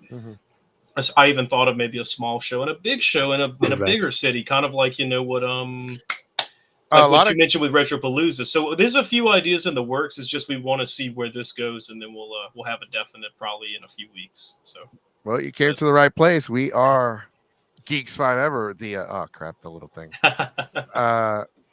Hold on, let me get rid of it. It's okay. There you go. The voice of the voiceless. Yeah, that's our bear. And that also started as a running joke. Awesome. But yeah, that's what we do. We're here to we never intended to become a convention review channel. Like that just kind of happened out of accident. And now we do whatever we can. I even have an entire notepad with all my panels. Nice. So there's one because I'm interested in hosting panels for y'all to help because we provide content. That's awesome. Do gamers secretly hate other gamers? So and I even have the panel description. Are you a gamer who secretly hates it when people only play Call of Duty? Do you hate JRPGs? Do you want Power World canceled? Join us and find out if you secretly hate other gamers. And we do that for other stuff, like do anime fans secretly hate anime? And this is what it says. I'm not even kidding. Are you an anime fan that doesn't like the new stuff, such as Boruto, Naruto Sun Show? Yeah, Boruto. I don't even watch it, but it's Boruto. Yeah. No, that's what it says in Kid the Bart description. Simpson. Kid Bart Simpson. No. It says that in the description. It says it like the guy that's typing out is confused, like like, Yeah, it even says with dot in the that's description. great. And so like, yeah, that's what we do, because we give, like, when we do panels, we also market the panels, right? So Okay. like our Dragon Ball Z panel is called It's Over 9,000, a Dragon Ball panel. Our Power Ranger panel now, it's called It's Morphin Time, the lore and history of the entire lore and history of Power Rangers. Something like Nice. that. So we, like, That's I'm an cool. entertainer, like I said. I don't do PowerPoints, I don't do presentations.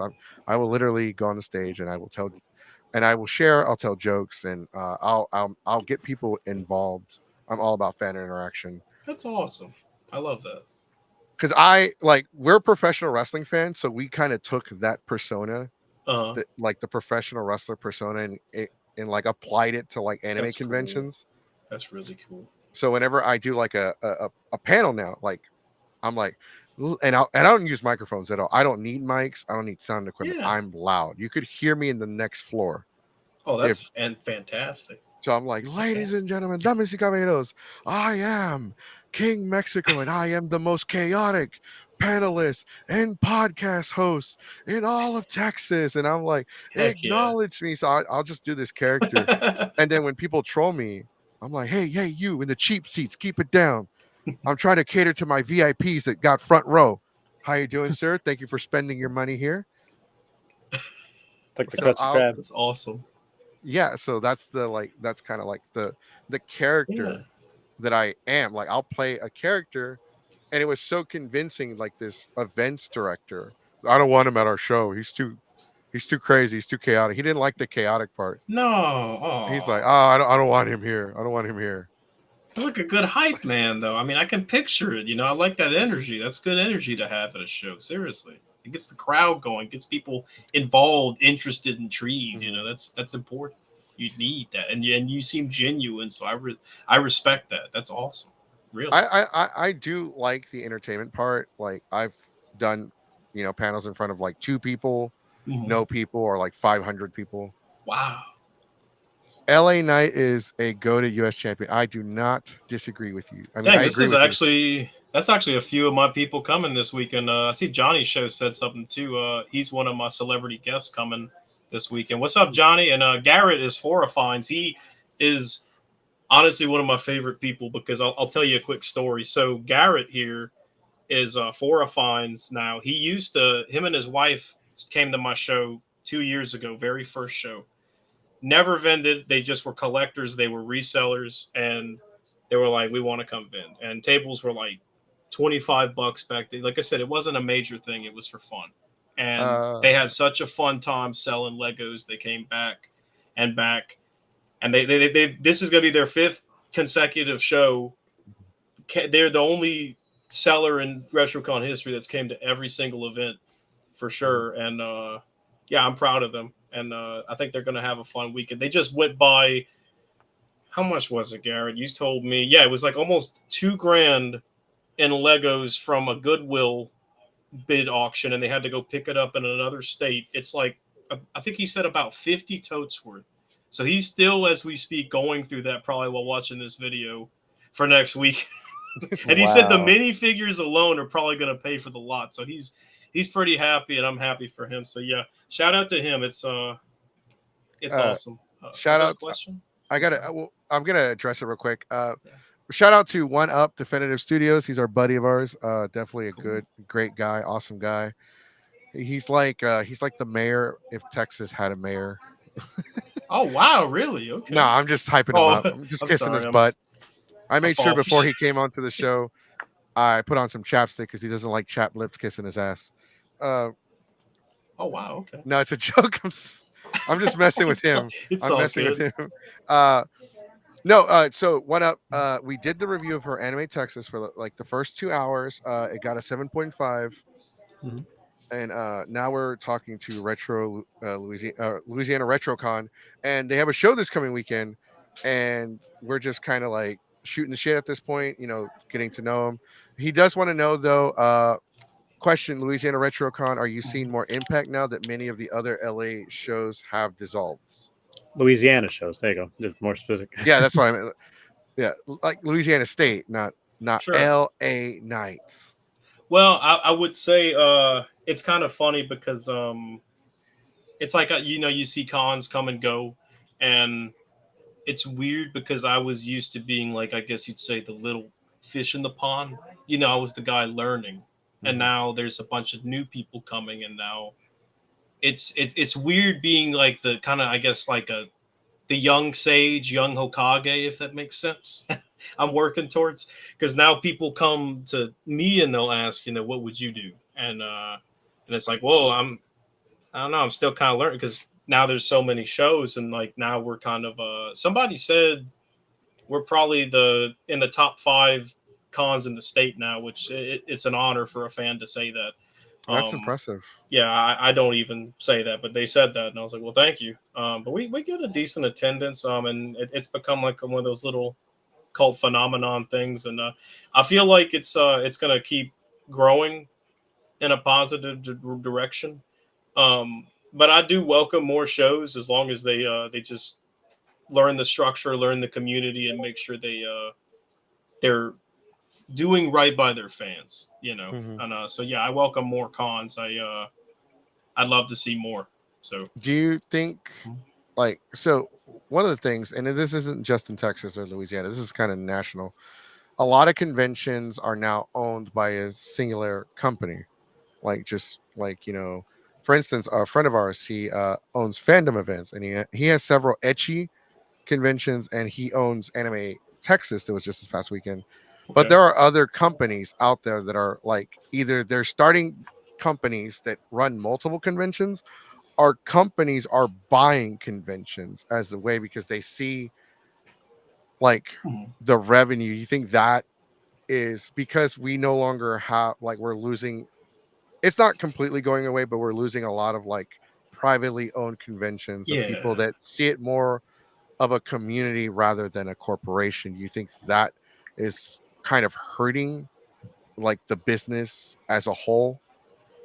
I mean, I would say it's a concern. Here's my perspective. I'm not a big fan of corporate in general. I worked for retail for several years, and that's where I attained a lot of businessman knowledge.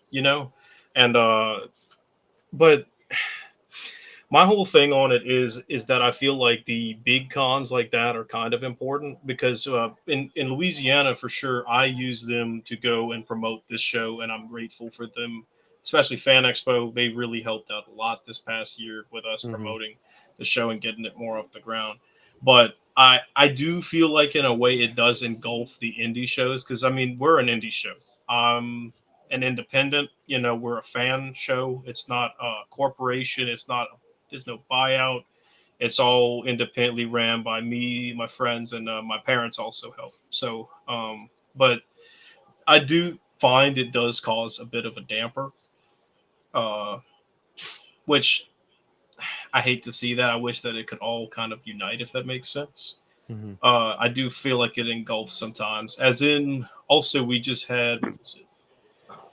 It was weird because we had a con called Horrorpalooza Weekend that came, and it was going to be next month, Mhm. and the site was kind of sketchy and people were kind of weird about it, but it was more of a corporation, and just nobody. Oh, thank you, Geek. I appreciate that response. I really appreciate that. I try to think out my answer as well, so thank you very much. um but so they came along and people were sketched out by it, and I mean it was a very obvious reasons, and then all of a sudden they announced a few weeks ago they're dropping out of the race. They're like, we're canceling this year and now we're coming back in October 2025. So a lot of vendors signed up and some were disappointed. I hate to see disappointment like that because a lot of people were putting their time, their money, their soul and heart into this. Some people are very talented artists that spend hours at home working on this stuff, only to find out that, and their answer was they didn't get enough ticket sales. And I mean, I can understand that, but for a big company like that, it surprised me because Mhm. usually they have a following they bring with them. We also have Galaxy. Yeah, GalaxyCon is coming to New Orleans next year. So, but again, that's what I'm saying is that I don't mind the big shows. I think that we can all coexist, if you will.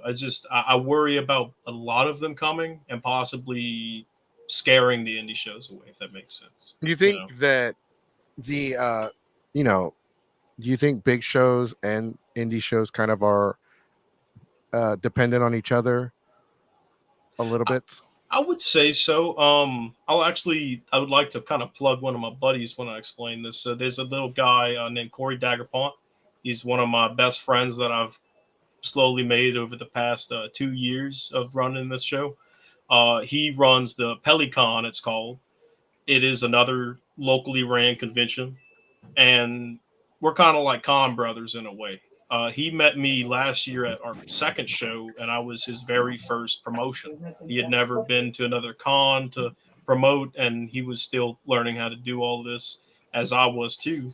Um, so he runs a little more of like a little Comic Con, but it's very family based. He keeps it in the family. It's localized, and it's a really nice little breathable show. You know, it's nice. You can go hang out with friends, go see the friends that you didn't get to see at the big show. You know, it's nice. You can tell it's homegrown, and like I said, we both offer each other a promo booth each year at both of our shows. We pretty much cross promote for each other, share for each other, and now, I mean, there are some people that they'll conflict, but I would say a lot of times, and that's the drama. There's always con drama. There will be always be con drama, but for the most part, yeah, I would say fan ran shows are like very tightly knit, and people like to help each other, and I love seeing that. I really do.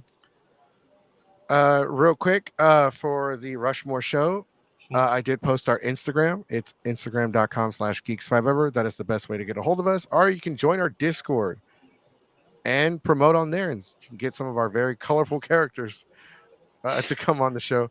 We have a lot. So the thing, we're friends with a lot of panelists here. Zeros to Heroes, they're a podcast show, so it's panelists.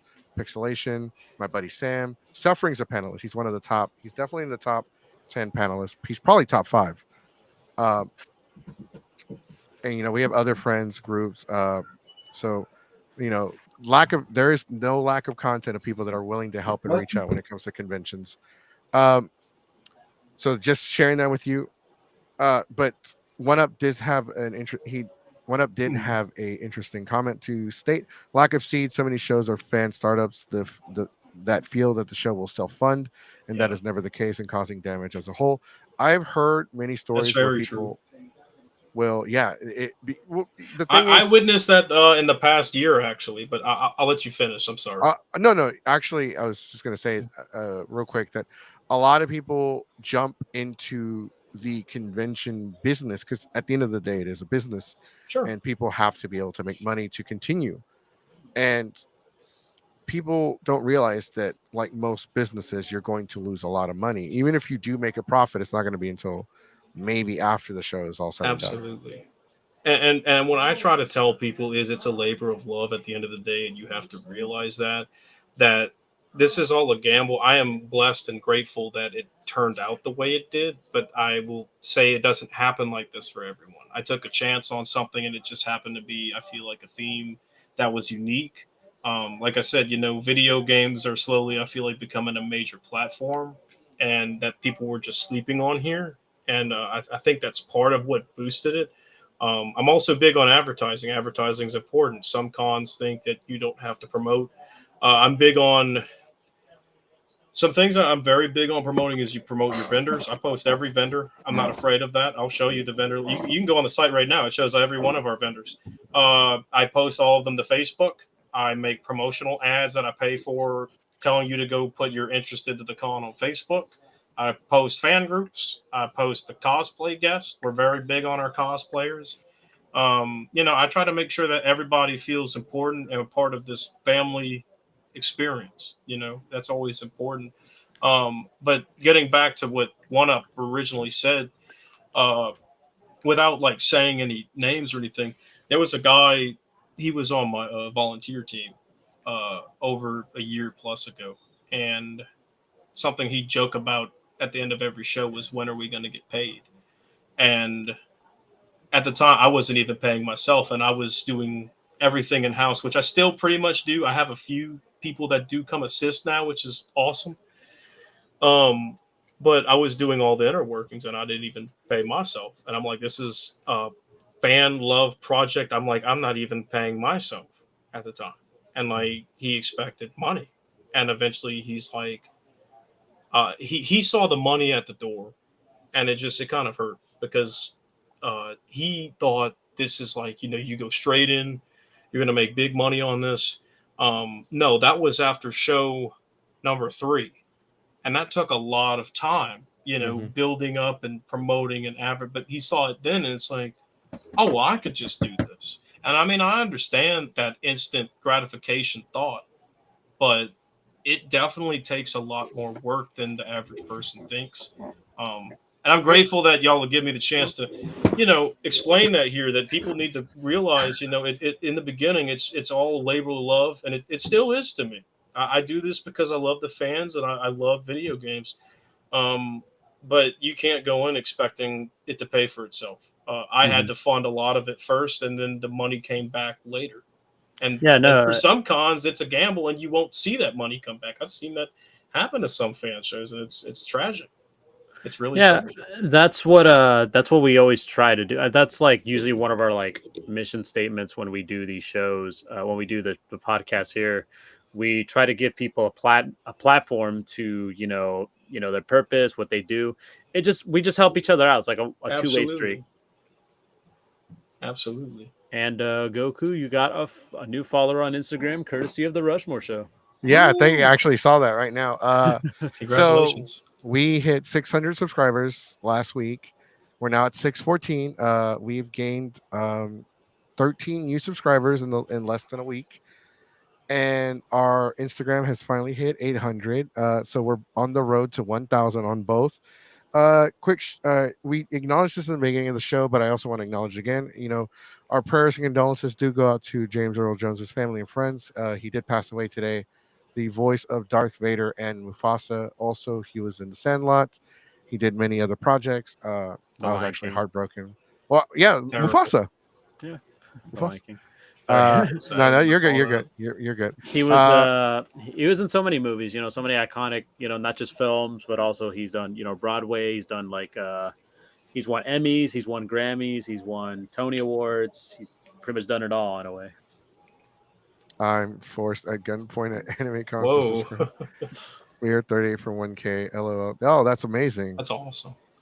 It's podcasting on YouTube is it's so hard, because like people do Spotify or other There's so many websites platforms, and those are much better than YouTube. But we originally were streaming off of Facebook, and our YouTube channel was like dead on the water. We were getting like 10, 20 views if we were lucky. And then Facebook's algorithm screwed us over. We went from getting like 500, like 100 to 300 to like we were getting like 80, 70. We were lucky to break 50 or 60 views. Wow. And I'm like, let's start promoting YouTube. And it took a couple years because if you look at our early, so all of our stuff is on the live content. Some of our videos do less than 100. Some lately have been doing like 75, 449, 314, 185, 167. We did Jason David Frank's birthday tribute to him last week. It did about 70. And then like if you go back further down, we have like 40, 30, 27, like it's been it's getting there, it's getting better. But we're not like, to be honest, that's the thing, like where you mentioned, like where people mention that when it comes to anything, you lose money in the beginning. We lose a lot of money when it comes to the podcast, but we're making up for it because we get the free badges for whenever we do panels. Like we earn our free badges. Like we don't just get them for free. Like I will do press and I'll do panels. And like when we do karaoke for a convention, we bring our own equipment. Like I don't, because we went to a convention west and they didn't provide us speakers for a singing competition. Oh, okay. So ever since then, I was like, no. I ain't playing. Whenever we do anything that's singing related or karaoke, I bring my own stuff because I know how to use an audio mixer, but half the times it comes, don't touch the audio mixer. Yeah, they get uptight about it. But like yeah, and you said it before. You said something like when it comes to marketing, marketing is like important when it's podcasting, when it's running a convention, everything. There are a lot of panelists out there that don't advertise their own shit. Mm-mm. They don't. Jeez. They rely on the convention to advertise their panels. We Some don't even do that. no, most don't. Delta is one of the few that I noticed that will do it, but like most conventions, they'll just put you on the schedule and that's it. It's Yep. we will be like, okay, we got all right, guys, we got OniCon coming up. We got 6 panels. We got 3 on Saturday, 2 on Sunday, unfortunately. And like, and I'll do it like that. Like, these are what we're hosting at this time, this time, this time, and I'll keep Yeah. bringing it up during the show. And or hey, we're gonna be at this con. Like, we're gonna be at this con. We're gonna be at this con because we legitimately have people that will go to a show just to see us. Mhm. And so, like, people don't understand that marketing is everything when it comes to advertising panels, even marketing your panels to a convention because you're selling that panel. Hmm. And I have a panel called Making Your Own Panel 101. And the first thing I tell them is like the name. The name is good. The first thing ever, and not just the people that run the con, but the people that are attending the convention. They're going to look at that. And that's going to be the first thing they look at that sticks out, the name of the panel. Because Wait. without the fans, without the audience, without the general public, there is no Geeks 5 ever. There is no Louisiana RetroCon. There is no WWE. There's no UFC. There's no NBA. There's no NFL, right? Yep. Without asses in the seats, there's no show. Mhm. That's Absolutely. that's why the community con. I like the community cons because you guys care about the community. Y'all market towards the community. Y'all cater. There's a difference between marketing and then like you guys community conventions cater to the general public because Y- you're giving them what they want. Yep. You want to know something different that we have? I don't know if a lot of shows do this, but because I actually received a really sweet call today, I'll mention. I almost cried about it. I cry thinking about it. But we actually have a phone number that I have separately registered just for the con. For fans can call it at any time. Customers can call in. Uh, vendors if they got a question that they want to sign up and know or whatever. Um, but we received a call today, and they were like, it was a mother that the daughter's a fan of the show, and they were like, "Are y'all still gonna have it this weekend?"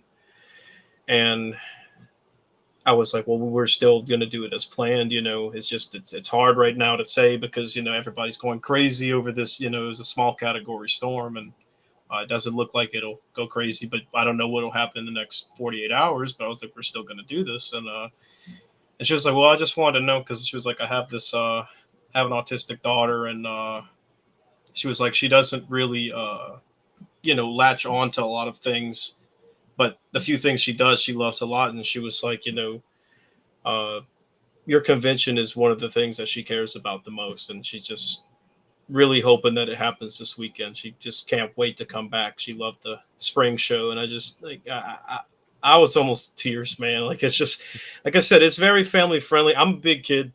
Okay, I one of the main reasons that I want to keep doing this show is to showcase video game preservation, show people what I grew up with, what all of us grew up with, what people before us had, like even if Atari sucks.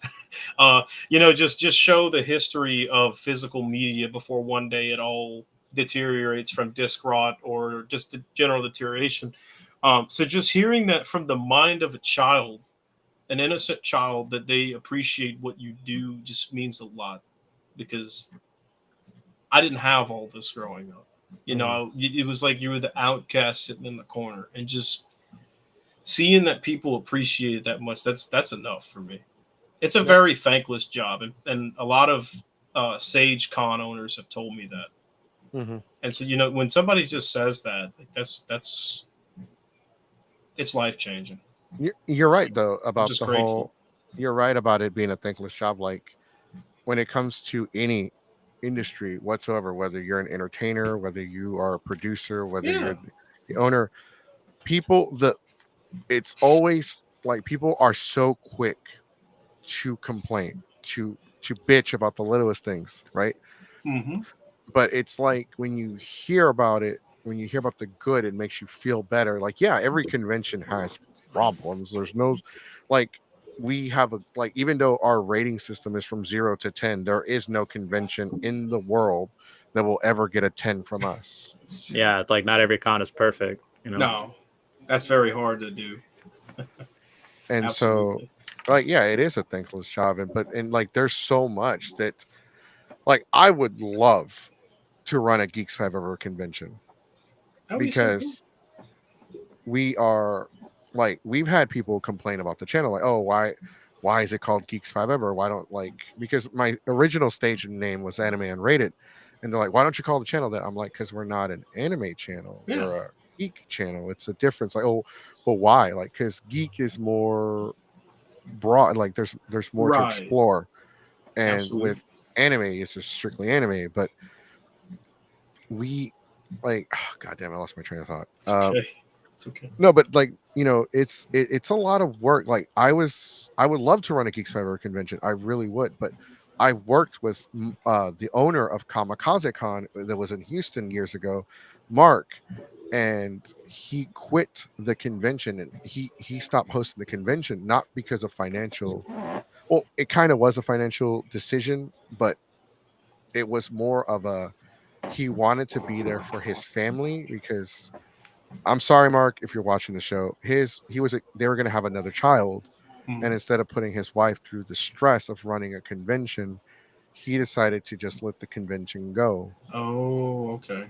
because it is a stressful job. People don't Sure. realize that there are owners that run their conventions that will go days without sleep. Sounds like me. And right, and they're expensive. Like, conventions are expensive, especially the lower the ticket price, the more you're probably going to spend. Well, and it's like, man, we're one of the most affordable ones in the state, and I think some people take advantage of that fact and don't realize it. And I mean, I want them to take advantage, like, come buy a ticket. How But much is a ticket? so it's $20 a day, which compared to a lot of cons that have the amount of programming and free stuff to do included after you pay that entry fee, is very nominal. Weekend pass is online exclusive, $35. Mhm.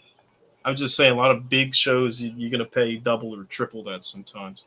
So, just But to kind of share with you, yeah, Anime Matsuri's weekend badge, I believe, was closer to the neighborhood of 150. And if you bought wow. they had a band. What was the band's name, Sonic? Do you remember?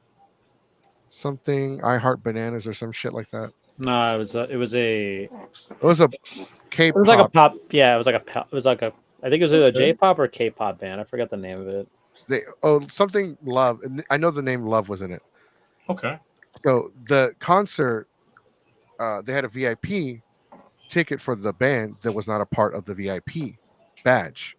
You had to buy the badge separately. Oh. So if you bought the the VIP package was $300, and it didn't come with a badge. So if you bought the VIP badge Oh, it's and you bought Equals the Love. That's what it's called. Equals Love, there, thank you. If you bought the badge and the VIP badge for Anime Matsuri, you could have bought a PS5 for less. Mm-hmm. That's how expensive that was. That is insane. And That's a lot. And it's kind of, and also too, because like some of these conventions, they do a thing where it's like, okay, you get the badge, and then for the concert it's a separate ticket, which is understandable because to meet control and all that stuff. But for something like this, you would think, especially how big of a convention it is, you would think it should be included with your badge, right? But I guess for some cases, I give you an example. Sonic Expo. I've That's always wanted to happening. go to that one. That looks Yeah, so so it's I'm happening sorry. in November in Dallas. So they're having the concert, but it's a separate. You have to get a separate ticket for it, because last year they did it, and it was like, I guess they kind of underestimated how house it would have been. So I guess to meet the control, I guess, or probably the venue. Maybe there were some situation they couldn't do. Maybe something, I don't know, but that's kind of reasonable because they expanded now to 3 days. It's going to be at a bigger venue, and also it was funded through a Kickstarter, so that's how they were able to pull it off. Okay. We have a so I'm sorry. Normally on the show we like to acknowledge first time commenters, and I've been really bad at that today because I'm still tired from this weekend. It's okay. I even hit the gym during the convention, and I'm still. respect I have to that. go tonight. As soon as we're done here, I'm gonna go and do my 3-hour workout, and then I have to be up at 7 in the morning for work. Ooh, you're dedicated. I respect that. Well, Much respect. thank you. Get back to the gym myself. So I won't get nowhere near as strong as I used to be when I was 18. When I was 18, I played football. I could bench press like 400 pounds. that's amazing. Now I can barely because I'm older. I can barely get past like 350. Right now I'm at like 250 because I'm out of shape. Okay. But That's still not bad though. Not everyone can say they can do that. So that's good. yeah, but I'm a bigger guy. Yeah. And Okay. football players, if you ever play football, especially the defensive Yeah. linemen, they're like refrigerators with legs. Sure. You ever been tackled by a Coke machine? No, I can't say. Can't say I have. So, no, yeah, it's cool. I really like the fact that your badge is not expensive at all. That's actually Right. pretty durable. I mean, if I had a way to get up there, I would actually go and buy a badge. It's very appreciate that. rare that I would buy a badge for a con. There's only 3 conventions since 2010 that I have bought badges for. Oh wow. Only 3. ApolloCon,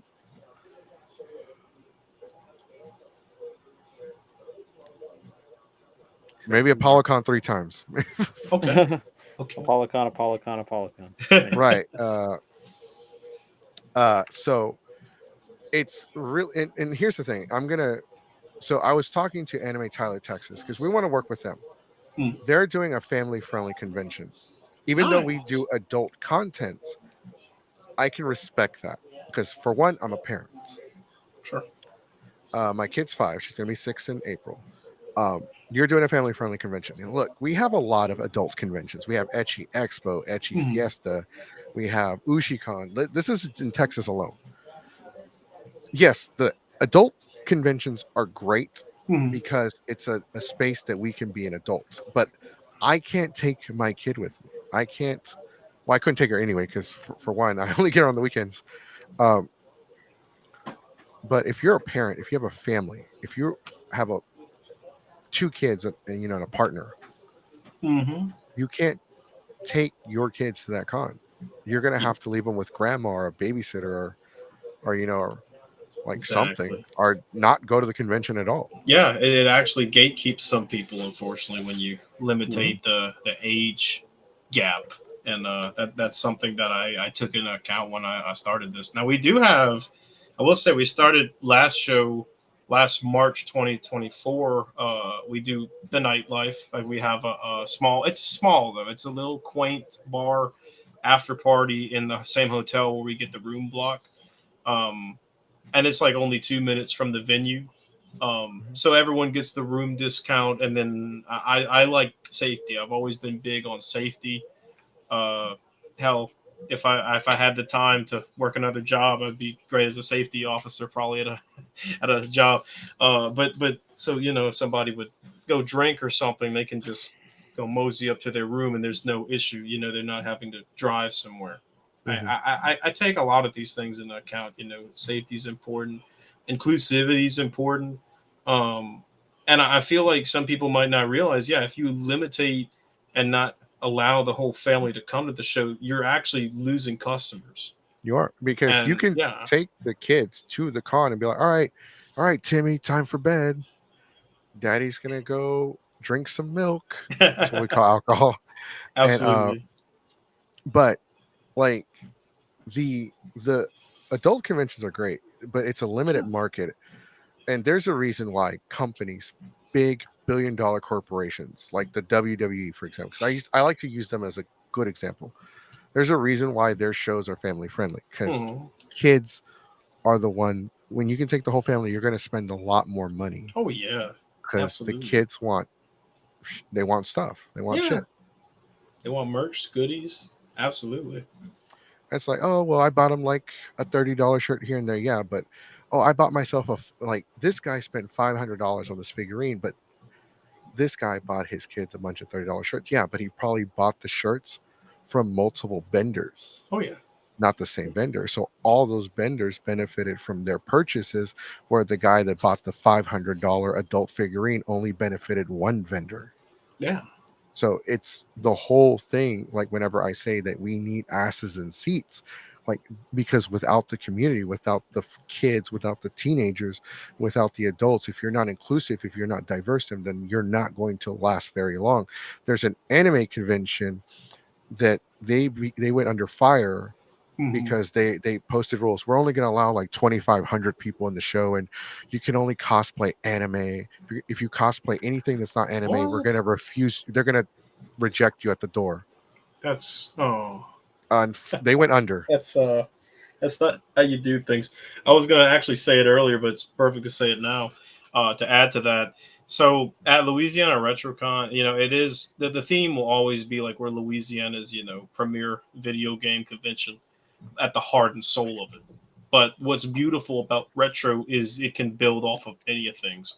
At this point, I've told people that in generalization, it's a nostalgia fest because now we get vendors that want to come in and they do great. They'll sell like I said, the Four Finds guy, he comes sell retro Lego sets and minifigures. And then you got one guy that he'll come in and he'll sell signed Funko Pops from that one AAA list voice actor, VA, or actor that you want to have in your collection. Or I've got one guy, he comes sell like stuff like Marty McFly's signature on a hoverboard, or he's got the guy that played, sorry, I can't think of his name, but Patrick Bateman in American Psycho. He's got like cool things like that. Or you've got a guy we had last time, he sells records, or there's comic books, or somebody's got Goosebumps novels. It's just there's so many things you can build off of, and I'm not going to tell someone, oh, you can't come in because you're dressed as I don't know, a Golden Girl cosplayer, or whatever it is that you enjoy. Like, you come as you are, and we're going to have a great time, and we're going to accept who you are and what you want to do. Like, that's what the beauty of cons should be. You get to come escape reality, and you get to just come enjoy yourself in a very inclusive environment. You're welcome here. Like, that's how it should be. So that honestly disappoints me to hear that from that show, because like that's not what we do at RetroCon. They're gone. Yes, we do have that on Sundays, Rushmore show. That's right. That is a thing we do on Sundays. Churches? Yeah, we do Church. we do a little nerd worship for those that want to privately on Sunday mornings. Mhm. Yeah, so we do that too. So yeah, there's all kind of stuff. Is it Christian based or what? Pretty much non-denominational. Okay, But yeah, if like a chapel. kind of. But yeah, it's closed off, and like I said, it's optional. And if anyone wants to just come in and pray, they're welcome to. We don't force anyone. But So- yeah, it's just something we added extra. Kind of going back to the retro thing. Yeah. You kind of been like gave me like a good idea. How would you like? Because I would like to do a panel for the con in the future. Okay. So we're creating a new, like we pretty much stole this panel from someone named Deacon Rap. So we're calling it It's Morphin Time, the complete lore and history of Power Rangers, right? Because we don't just cover the show, we cover the comics. Awesome. Because the comics has 10 times the amount of lore that the show does. And like one thing that a lot of channels are doing that we haven't really done is like I'm gonna call it Surviving the 90s, the cartoons edition. Okay. And just talk about like the top 10 worst and best cartoons in the 90s, because you only get one list, you don't get both. Like, let's talk about the crappiest cartoons in the 90s, let's talk about the best cartoons in the 90s. Yeah. Like, there's a bunch of cartoons nobody remembers. Absolutely. So you'd want to kind of, I guess, like shed light on some of the like maybe unknown, and like bring it back to life in a way. Yeah. Kind of. It's really good because one thing parents like to do is they like to go to panels that remind them of their childhood, and they like to take their kids, like, see, this is what a good show looks like, sir. Like, everybody talks about how great Captain Planet is. Like, oh, Captain Planet was great. Yeah. Captain Planet was awesome, right? I liked it, but I Oh, like to yeah. throw shade at it. Like, oh my God, Captain Planet sucks. You throw a banana peel at him, and he's down for the count, like Joe Frazier when he fought Muhammad Ali.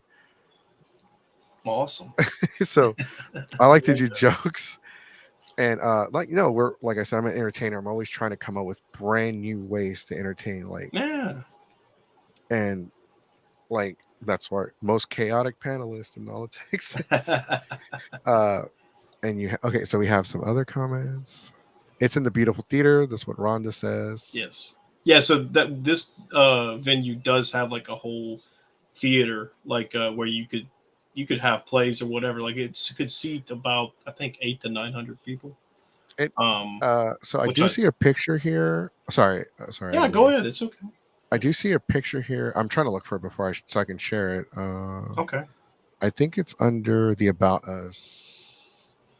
Yes. Okay. I think this is it. Okay. Okay. No, better not share that one. Okay. There it is.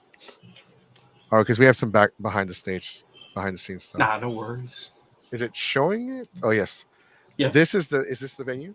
Yeah, and that's like the vendors, the volunteers, friends that came help, a few of the celebrity guests themselves, and I think a food vendor in there. Yeah, it's like pretty much like the big old family that we had the last time we did it. That was back in March of 2024. Yeah, and it's Looks just keep growing ever since. Every show I try and tell them I want to get a big group picture, and then we take it, and I always frame it. I want to give you kudos for the logo. It's very simple yet creative. I appreciate that.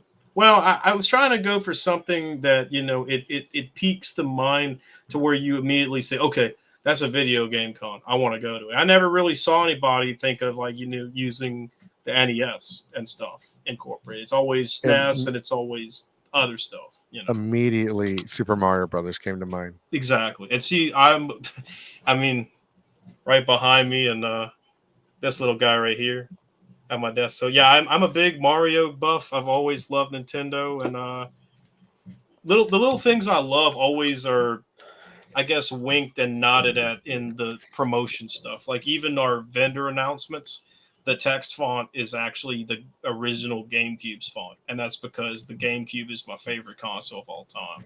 So little things like that I always put in there, and I'm, you know, if people get to know me one day, they can be like, "Oh wait, that's right, that guy likes this. That's why it's." So it's always going to be like, you know, there's little things that you see. This is a fan doing this for other fans, and that's what's so fun about it, man.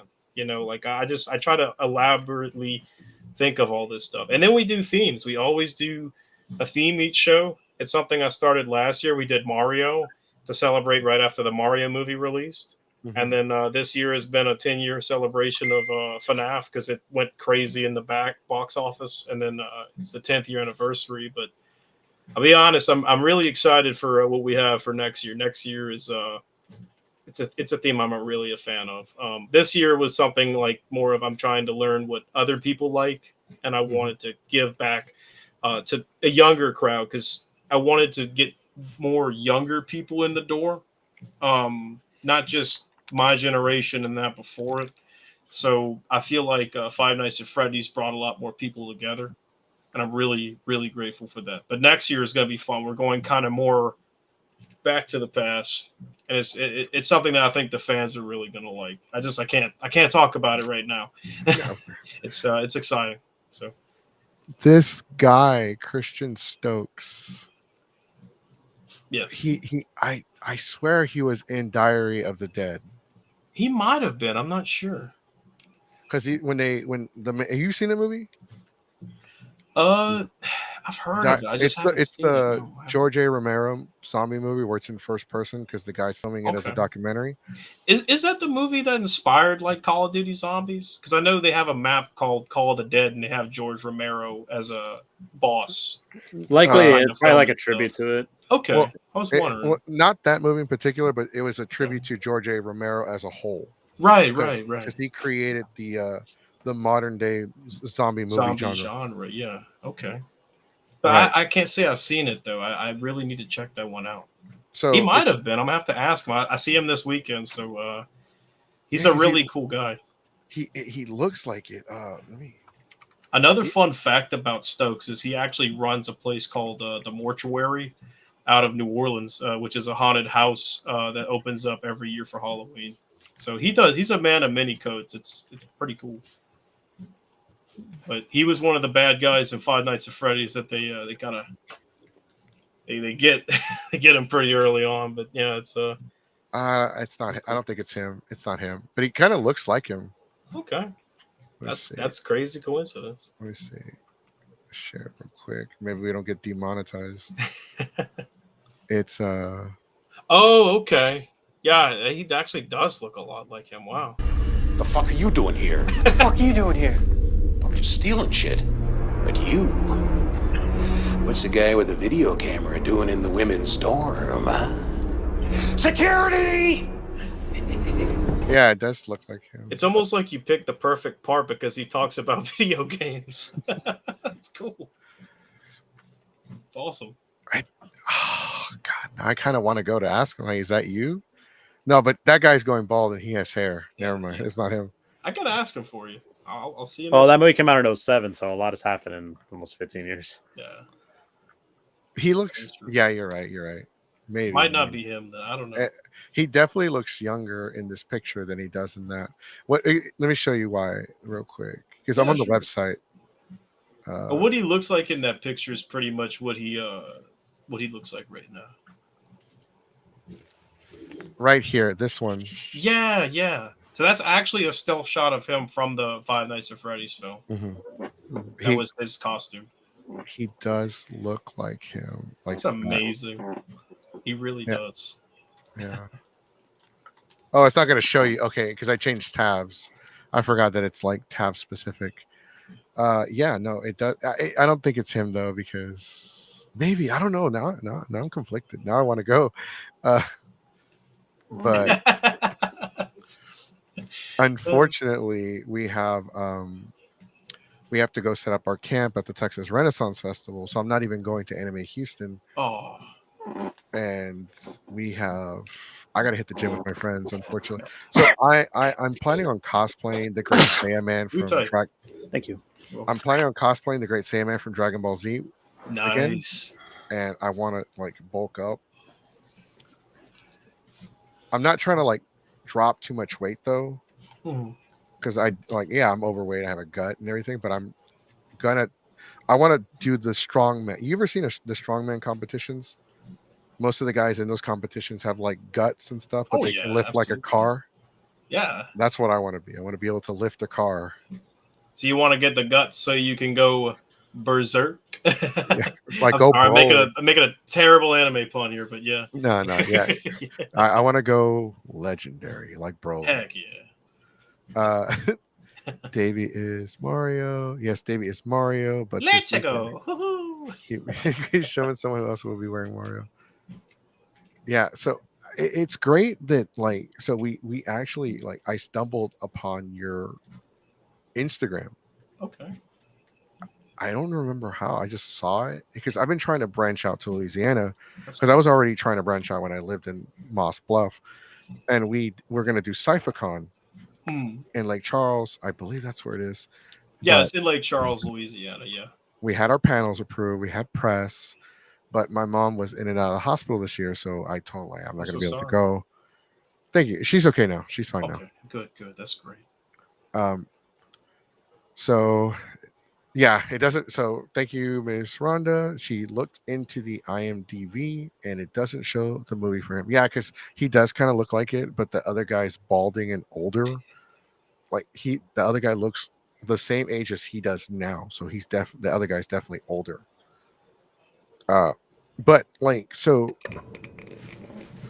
if this weekend is the convention, I guess, to kind of start, kind of wrapping up, but the weekend is this convention. What is your, you talked about, you want to bring people together of all ages to kind of enjoy the things that not just old. Obviously, you're bringing in you have a lot of people from the movie Five Nights at Freddy's, but ultimately, like, do you see the convention? Like, if you had the opportunity to go bigger, like much bigger venue, would some conventions Hmm. don't grow the convention on purpose? Hmm.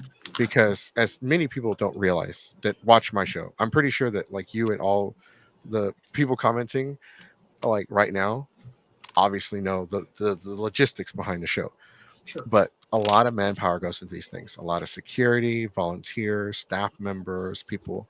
It's a lot more work. You got to bring more people in. You got to be more like, there could be a lot of loose ends, a lot of people like leaking information, like maybe something bad happened. And then when something bad does happen and it's out of the convention's control, like oh my God, did you hear somebody at the McDonald's got robbed? It's all Retro Louisiana. It's Louisiana RetroCon's fault. Right. Why wasn't security at the McDonald's parking lot? So like, yeah, it happens all the time. Like, but could you see your con becoming bigger, like eventually, like, and I'm talking like Fan Expo bigger in the future? Or are you good with like, or the size that it is right now? Are you like happy? Well, I'm really ecstatically satisfied with where we're at now. This is something that I would be happy to, I guess, revisit in my mind in the future. Um, as we progress, I plan to keep expanding. We're already looking at possibly. It's just seeing, I guess, where the finance is after this show, because we have spent honestly more money with this one show in entire RetroCon history. I put a lot of love into this coming up show, and I want people to come out and support, just so that we can get to the next one. Do I see myself at Fan Expo level? Maybe someday. Do I want to be there? Maybe in the future I might. Right now, I'm trying to keep it. Like I said, I want it to feel homegrown. I want people to come, and it's a different experience, because you go to Fan Expo, and I guess I've been there a bunch. I was there even when it was before the buyout, which I'm sure you know that certain locations, before they came out from Canada and they came to the US and they started buying up the Wizard Worlds and whatnot. That's what we had in New Orleans. And then it got turned into Fan Expo because of the buyout. Yeah. I guess, and again, this is me going back to the whole corporate thing. There's certain shows for certain people. And I guess I'm just trying to appeal to a certain type of crowd. Mhm.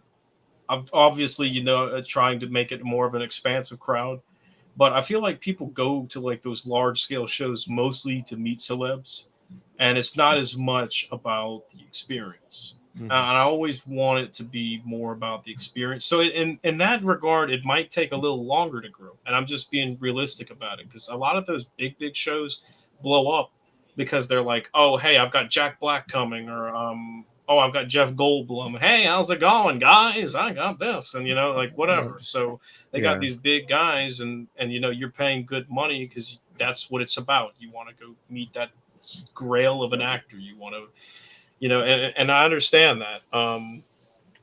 And like I said, I mean, I think it would be a dream. So it's something I might revisit in the future. But where we're at now, I'm comfortable. Mhm. But we're, like I said, we're already looking at possibly the next venue. It's just seeing what the expenses are right now and seeing if we can match that next year with the bigger place if we go there. Mhm. But no, trust me, we want to keep growing it. That would be awesome. Like, I didn't even think we'd get this far. It was just for fun, and now I it's become this whole company, and it's exciting. So I that's a see great that. question. I Thank see you. that though, because you have it in our about us. We're like, oh, this was an experiment that lasted 4 hours. That's what it And was the first time. Yeah.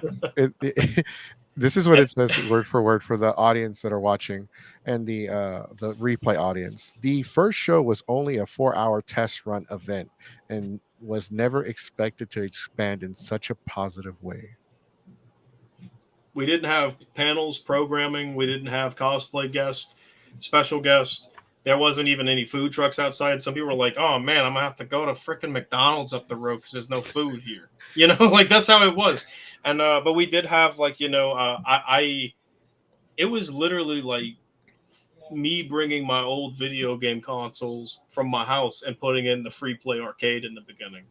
Now, flash forward to today, this past year, I've collected 3 retro arcades cabinets that will be debuting next weekend for the first time at the RetroCon.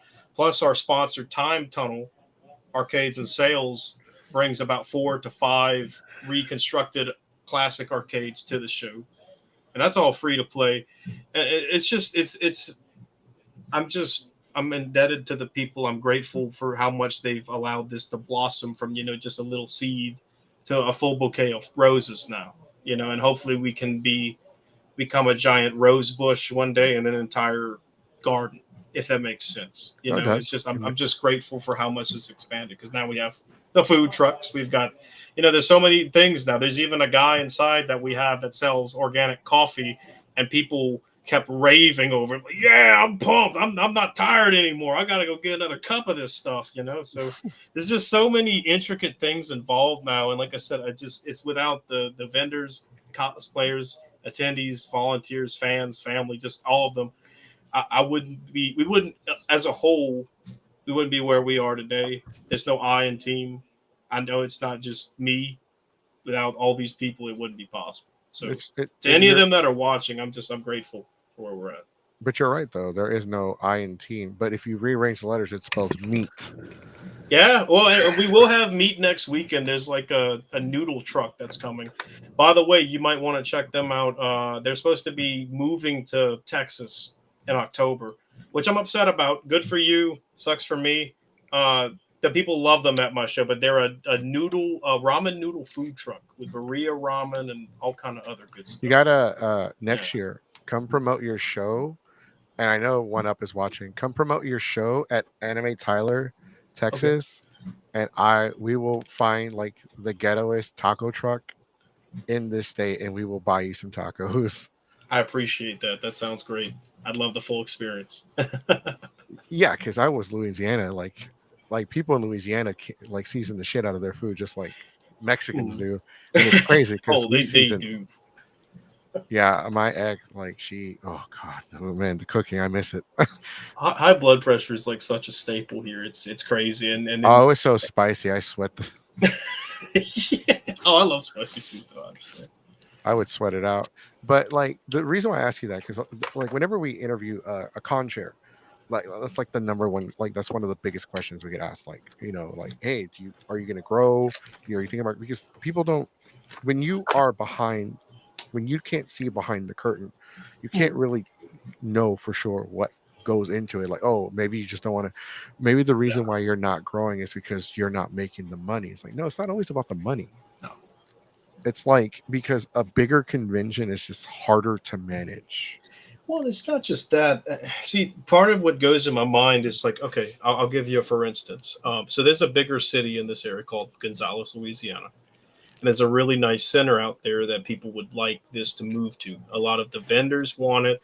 There's even some fans in the fighting game community that would like it. But something that always resonates with me, and this is I'm just a sympathetic guy like that. The town I'm in has nothing.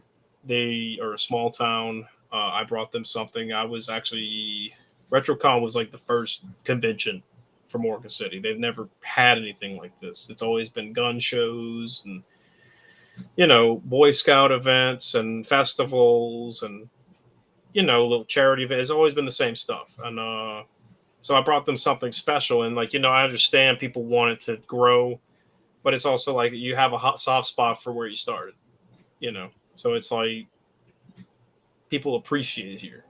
But I still am open to growing it. But I also think about little communities and, people matter. The people do matter. So it's true though. Like a lot of people don't. And that's one of the points I was eventually going to bring up, that conventions bring a lot of revenue to the surrounding area there. And that's why cities like Dallas, Texas and Houston, Texas offer incentives now. Like, hey, we'll give you $100,000. Right. To keep it there. Yeah. Like if you keep it here or you host it here, like we'll give you half off the venue. Like, and it's crazy because Houston, the city of Houston, created Comic Palooza and they own it because of the revenue it could bring in. Oh, okay. So like, wow. Yeah, they own Comic Palooza. Well, didn't own it originally. They commissioned the convention, Mhm. and they owned 50% of the rights, but then they bought the rights out completely. Wow. Okay. So that's where what you said comes into like bigger. It comes into the play as well as to why maybe the convention can't grow, because I want to keep it here, and this is the biggest venue they have. And that's where we're at right now. Mm-hmm. You know, it's like it's packed, and there's so many people that I wish we could have let in. That we even had a vendor this past weekend. Hey, are y'all gonna have anyone with Pokemon TCG? I want to come set up a table and sell. And I'm like, dude, we're like to the door full of people. Like I even redid our last map, which was like perfected. It was you couldn't have made it more perfect. But then it's like, okay, wait, we booked a lot more people. Now we got to go back and re-infrastructure this to where it's safe and in case of fire. And yeah, I had to deny so many great people. And to them, if they're watching, I appreciate you for registering. I'm sorry that we couldn't fit you this time, but that's one part of me that makes me want to make the jump. Go to the next place, because then we can add more people. But it's definitely a hard thing. But like I said, I'm teetering with the ideas. It's a lot of ideas, and we'll be taking some surveys at the end of this show this weekend to, just get some feedback, see what people want. Do you want, this many shows a year? Do you want this one? Do you want one here, one in this town? What do you want? I'd love to hear what the fans want, because, again, without them, there's no power to the people. So I want to hear what they want to say. Quick shout out to the Rushmore Show. I just subscribed to your channel, and I ring-a-linged your ding-a-ling button to be notified every time you go live. Heck yeah. And I'm going to follow your Instagram. Oh, I'm already following it. Damn, they got a lot more followers than I do. I should be on their show. It's a good podcast. I love it. I've been on it a couple times. Some nice guys. I'm down. I'm down to have them on too. I wanted to say thank you for coming on and kind of sharing with us. Yeah. I didn't know anything about the convention. Now I'm kind of like I'm pissed that I'm not gonna get to check it out, because like it actually sounds cool. Appreciate And you got some like cool. I don't really like, to be honest, I don't really care about guests, but I like the convention's layout, and I'm a retro fan. If for sure, when you have your dates, your theme, everything in the future, we will like throw our name in the hat to do content. Heck yeah. And we do fan tables, so come get a table. Absolutely. We might be selling merchandise next year. We have a shirt that's called O Taco. I love that. It's just a taco with like Super Saiyan hair. That is awesome. If you could plug in your social medias, where we can follow you, where we can find you, anything that you would like to promote, yours or the conventions. Yeah, sure. So if anyone has any questions about Louisiana RetroCon, you can message us anytime at Facebook under the same name, Louisiana RetroCon. Also Instagram under the same name. We're also, you can send a Gmail, that same Louisiana RetroCon at gmail.com. You can email us any time of day. We'll try and get back to you as soon as possible. Like I said, it's a small team, but we do care about all of your questions, inquiries, and whatnot. And there's also the phone number. You can call 985-628-5186 and speak to a live, living, breathing representative, not a robot. We still live in the past about it. And like being personal. And also, you can go to the official website that you graciously plugged, www.louisianaretroconvention.com, as it's in the comments up there. And we'd hope to see any of y'all this weekend. And and look, I appreciate you guys for having me on. This was really fun. I enjoyed. This was great. Enjoyed meeting y'all, talking to y'all, and getting a little bit of what's behind the curtain. And so we do serious episodes every now and then. It's just that like sometimes we only double book because I try to cater to people's schedules, and we have to continue our convention reviews because Monday is like the freshest day to do the review. Right.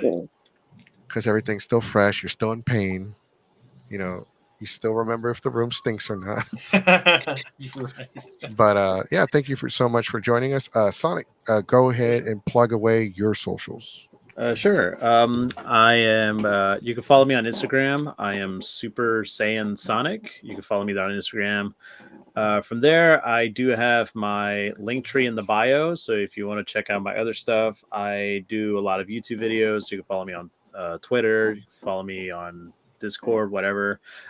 Speaking of videos, I'm currently working on a video. It's kind of related to we were talking about earlier about like a retro console and all that stuff. And just if you subscribe to my channel, turn on notifications, and you'll probably be the first people to see it. Mm.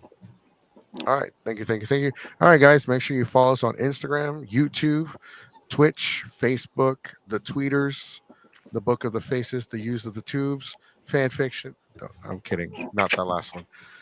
If you follow us on YouTube, do me a favor. Make sure you hit the thumbs up button because the algorithm with YouTube sucks. So, and also, if you're subscribed to the channel, make sure you ring-a-ling the ding-a-ling button so you can be notified every time we go live. This Wednesday, we will go live. Once again, we're going to talk about the issues in the anime community with Japanese culture because there's an issue that we can't say the full name of it. We can say CP because YouTube is dumb, right? And it's something that it's just a big subject that we covered like a month ago, and we had that guest on the show to kind of explain their side of the story. And now we're going to go dive deep into the actual history of it in Japan. Because I don't know if you're aware of this, Davey, but possession of CP was not made. So they made it illegal, but possession of it wasn't made illegal until 2014. I did not know that. That is crazy. And they gave everyone a 2-year grace period to like get rid of it or turn it in. No questions asked, no jail time. The creator of Rurouni Kenshin got caught with it, and now he's in jail. And we were supposed to get a sequel, but we're getting a remake instead. Okay. Did not know that. Jeez. So we found out by digging into it, and now we want to dedicate an entire episode to it. Yeah, why not? Go for it. Shoot. I'm sure people will watch it. Absolutely. Absolutely. Thank you so much for everybody. Make sure you're subscribed. We'll see everybody later. And if you want to be on the show, hit us up. Just be reasonable. That's right. Yes. Glizzy. All right, bye, everyone. Take care. See Till y'all next later. time, y'all.